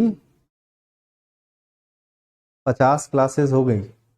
मेरे बाल तुम लोगों को याद होगा छोटे, मतलब टकले ही समझ लो, छोटा क्या होता है। देखो बाल भी आ गए, इसलिए कहते हैं कि जिंदगी में जो कुछ भी चल रहा है उससे कभी निराश मत होना। हर चीज बदलती है, चाहे तुम्हारा वक्त हो, चाहे हालात हो, कोई भी चीज है, कभी कोई चीज कांस्टेंट नहीं रह सकती। बाल ही देख लो, अब देखो भाई अगर मैं टकला होता तो बात अलग थी, वो कभी नहीं बदलता, बाल ही नहीं आते लेकिन मैं बस ये समझाना चाहता हूँ कभी किसी चीज से निराश मत हुआ करो, हर चीज बदल जाएगी। The condition of the abandoned houses was so wild, कह रहा है कि जो अबेंडेंड हाउसेज है, अबेंडेंड मतलब ऐसे घर जिनको छोड़ दिए गए हैं, त्याग दिए गए हैं, उनकी जो कंडीशन है बहुत ज्यादा वाइल्ड है। वाइल्ड का मतलब बहुत बुरा है। ठीक है, तो कोई ऐसी चीज जो एक्सट्रीमली अनप्लेजेंट होती है, अनप्लेजेंट यानी एक्सट्रीमली बैड, और you can say extremely offensive, disgusting, जो बहुत बुरा, बेहुदा, बेकार होता है, दैट्स इट। ठीक है, अक्यूमुलेशन, एक्यूमुलेट से बना है, इसका मतलब तो गैदरिंग होता है, एक जगह पे इकट्ठा होना। ओके, ये क्या है भैया, ऑरोग्राफिक, इसका वो मतलब होता है यार, इसको वो बोलते हैं, इसको रिलेटेड टू माउंटेन्स लिख लेना, ठीक है, माउंटेन से संबंधित है ना। एडजेसेंट तो तुमको पता है, जो नेबर या उसको वो बोलते हैं एडजॉइनिंग, नेक्स्ट टू, पड़ोसी, ठीक है, ऐसे लिख लो, नेक्स्ट टू, एडजॉइनिंग, नेबरिंग, ठीक है, ये सारी चीजें होती हैं। By the end of the day, will have मैं यही देखूंगा, पैसे बनाना है, विल हैव बीन देखूंगा, यहाँ बी है, यहाँ वाज है, यहाँ इस बीइंग है, काट दिया, खत्म, यही आएगा क्वेश्चन। किस्मत बहुत झंड रही तो कुछ उल्टा सीधा दे दे, बट ऐसा जनरली होता नहीं है। यहाँ पे दिया है out of the 4 sentences given 3 have spelling errors, 3 इसमें स्पेलिंग एरर है, बाकी हमें आइडेंटिफाई उसका करना है जिसका स्पेलिंग एरर ना हो, ठीक है। चलो एक बार देखो इसमें तुम लोग, इसका स्पेलिंग एरर नहीं है,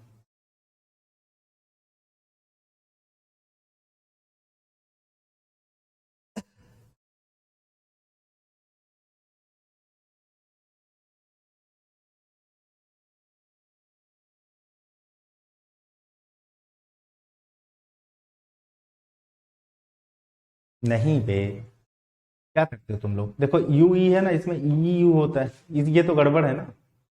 what advice did he give young entrepreneurs, he tried to maneuver her trolley around people, the computer software detected ANO, anomaly होता है जिसका मतलब एबनॉर्मल होता है, ठीक है, इरेगुलरिटी, क्लर्जी मैन, हाँ इसमें पता है तुमको,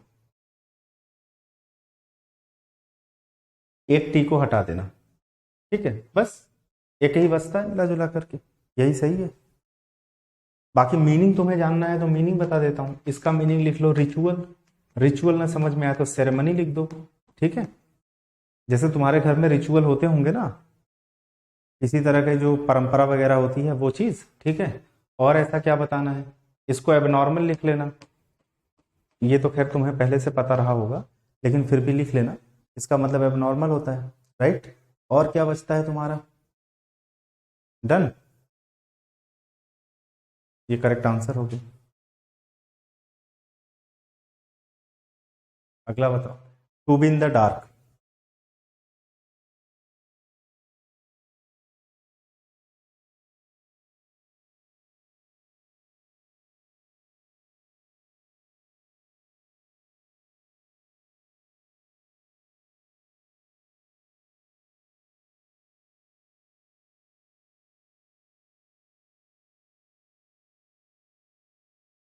क्या पूछ रहा, इसका इसका मीनिंग वो होता है भाई, इसका मतलब ऐसे लिखना, जैसे कोई एक्टिविटी होती है, एक्टिविटी है, कोई ऑपरेशन है, एक्सरसाइज है, ठीक है, ये समझ गए। हाँ मूवमेंट भी लिख लो, मूवमेंट भी होता है, बात तो वही है ना, मिला जुला करके एक्टिविटी मूवमेंट है ना, कोई ऑपरेशन होगा तो एक्टिविटी होगी ना भैया, है ना। एक्सरसाइज, एक्सरसाइज कई कॉन्टेक्स्ट में लिखे जाते हैं ना, एक्टिविटी भी एक एक्सरसाइज ही तो होती है। चले, हाँ 35 का बताइएगा, लैकिंग इंफॉर्मेशन, ठीक है, ये दो तरीके से लिख सकते हैं इसको, लैकिंग इंफॉर्मेशन यानी इंफॉर्मेशन का अभाव हो, ठीक है। अगर आप ऐसे नहीं आएगा, अनअवेयर ऑफ समथिंग, अगर कोई इंसान किसी चीज से क्या है, अनअवेयर है, उसके लिए तो to know, to not know something others are aware of, ठीक है, सी हो जाएगा। नेक्स्ट देखिएगा, the rescue team could have completed, ये तो तुम लोग ना लगे हाथ कर दो, जैसे तुम्हें कुड हैव दिखा ना, इतना लंबा चौड़ा कुछ करने की जरूरत नहीं, तो पता कुड हैव बीन हो जाएगा, तो तुम बस कुड हैव बीन देख लेना, कुड बी है गलत है, कुड हैव है गलत है, कुड कैन है गलत है, ले। हाँ देखो, कैप्रीसियस हमारे सामने दिया है, इसका मतलब क्या होता है, ऐसे पूछेगा, antonym of the given word to fill in the blanks भी हो गया, और वो जो दिया है उसका अपोजिट यहां भर दो। तो कैप्रीसियस का मतलब जैसा कि पता है ओलाटाइल होता है, ओलाटाइल मतलब मतलब जो चीज अनस्टेबल होती है ना, जिसको हम लोग वेरिएबल बोलते हैं, ये चीज होती है। तो फिकल मतलब चंचल होता है, सिनोनिम बन जाएगा वेरिएबल के कॉन्टेक्स्ट में। ये तो नॉटी हो गया, ये भी सिनोनिम बन जाएगा। Stable is the correct answer, B B B. कहता है कि क्या बनाना, इनडायरेक्ट फॉर्म। इनडायरेक्ट फॉर्म होगा तो पहले तो विल का वुड देख लो कहाँ पे है, ये काट देंगे। जनरली तुमको जब नरेशन कराया था तो उसमें तुमने देखा होगा 111 12 जो भी क्वेश्चन रहे होंगे, या जितने भी थे हमें याद नहीं है, लेकिन उसमें तुमने देखा होगा दो चीजें तो पहले एलिमिनेट हो जाती हैं, दो चीजों में प्रॉब्लम आती है, एक यहाँ वुड है एक यहाँ वुड है, बाकी हम पढ़ लेंगे। चंद्रा सेड दैट, चंद्रा से सी वुड डेफिनेटली, और दिस का दैट होगा, ठीक है। यहाँ पे इसने दिस ही कर दिया, खत्म करो इसको, पढ़ना ही क्यों था। यहाँ कहता है कि इनडायरेक्ट स्पीच बनाना है, सब्जेक्ट के बाद वर्ब की सेकंड फॉर्म है, past and definite. Past and definite किसमें बनेगा, पास्ट परफेक्ट, अरेस्ट, इन दोनों को काट दो। अब आई का पुलिसमैन के हिसाब से ही हो जाएगा। यहाँ पे क्या दिया है, ही दिया है क्या, अच्छा। तो policeman told the inspector that he had arrested a man who had broken. यहाँ पे हु ब्रोक है तो हु हैड ब्रोकन होना चाहिए, ठीक है। तो जो क्वेश्चन नंबर 39 है उसका सी हो जाएगा। ये भी तो सब्जेक्ट के बाद वर्ब की सेकंड फॉर्म है, पास्ट इंडेफिनिट। तो ये देखो, जैसे ये पास्ट इंडेफिनिट था तो उसका क्या बना, पास्ट परफेक्ट। ये भी तो ये सब्जेक्ट है, ये वर्ब का सेकंड फॉर्म है ना, तो ये भी पास्ट इंडेफिनिट है, हु हैड ब्रोकन। यहाँ पे क्या लिखा है, RN Wright's literary works helped redefine discussions in race of in America in the mid 20th century. लिखा हुआ है helped redefine discussion of race relations in America. दो चीजों में अगर हमें रिलेशन बताना है, पोजीशन बताना है तो ऑफ लगाया जाता है, ठीक है। बाई जो है हम किसके लिए यूज करते हैं, या तो मीन्स ऑफ ट्रांसपोर्टेशन के लिए यूज करते हैं जैसे बाई कार बाई प्लेन, या हमें अगर जैसे हम किसी को एक्टिव से पैसिव बनाते हैं तो जो परफॉर्मर एजेंट होता है उसको डिनोट करने के लिए यूज किया जाता है। टू जैसे हो गया अगर हमें किसी डेस्टिनेशन को बताना है, डायरेक्शन बताना है, उसके लिए यूज किया जाता है। बिसाइड्स अगर हमें बताना हो नेक्स्ट टू यानी किसी के बगल में वो। बाकी हम यहाँ पे रिलेशन की बात कर रहे हैं, सीधे सीधे लिखा है ऑफ रेस रिलेशन, तो दो लोगों के बीच में रिलेशन बताने की बात हो रही है तो of. Despite there impersonal rules वो रूल्स होते हैं जो सब पर लागू होते हैं, मतलब चाहे आप छोटे हैं बड़े हैं, किसी जात किसी धर्म कुछ भी हैं आप, सब पर लागू होगा, ठीक है, एक समान। खैर ये कहने की बातें हैं, बाकी तो क्या है क्या नहीं है आपको ही पता है। तो impersonal rules that apply to all are essential in law system, ठीक है। लोग कॉल क्यों करते हैं यार,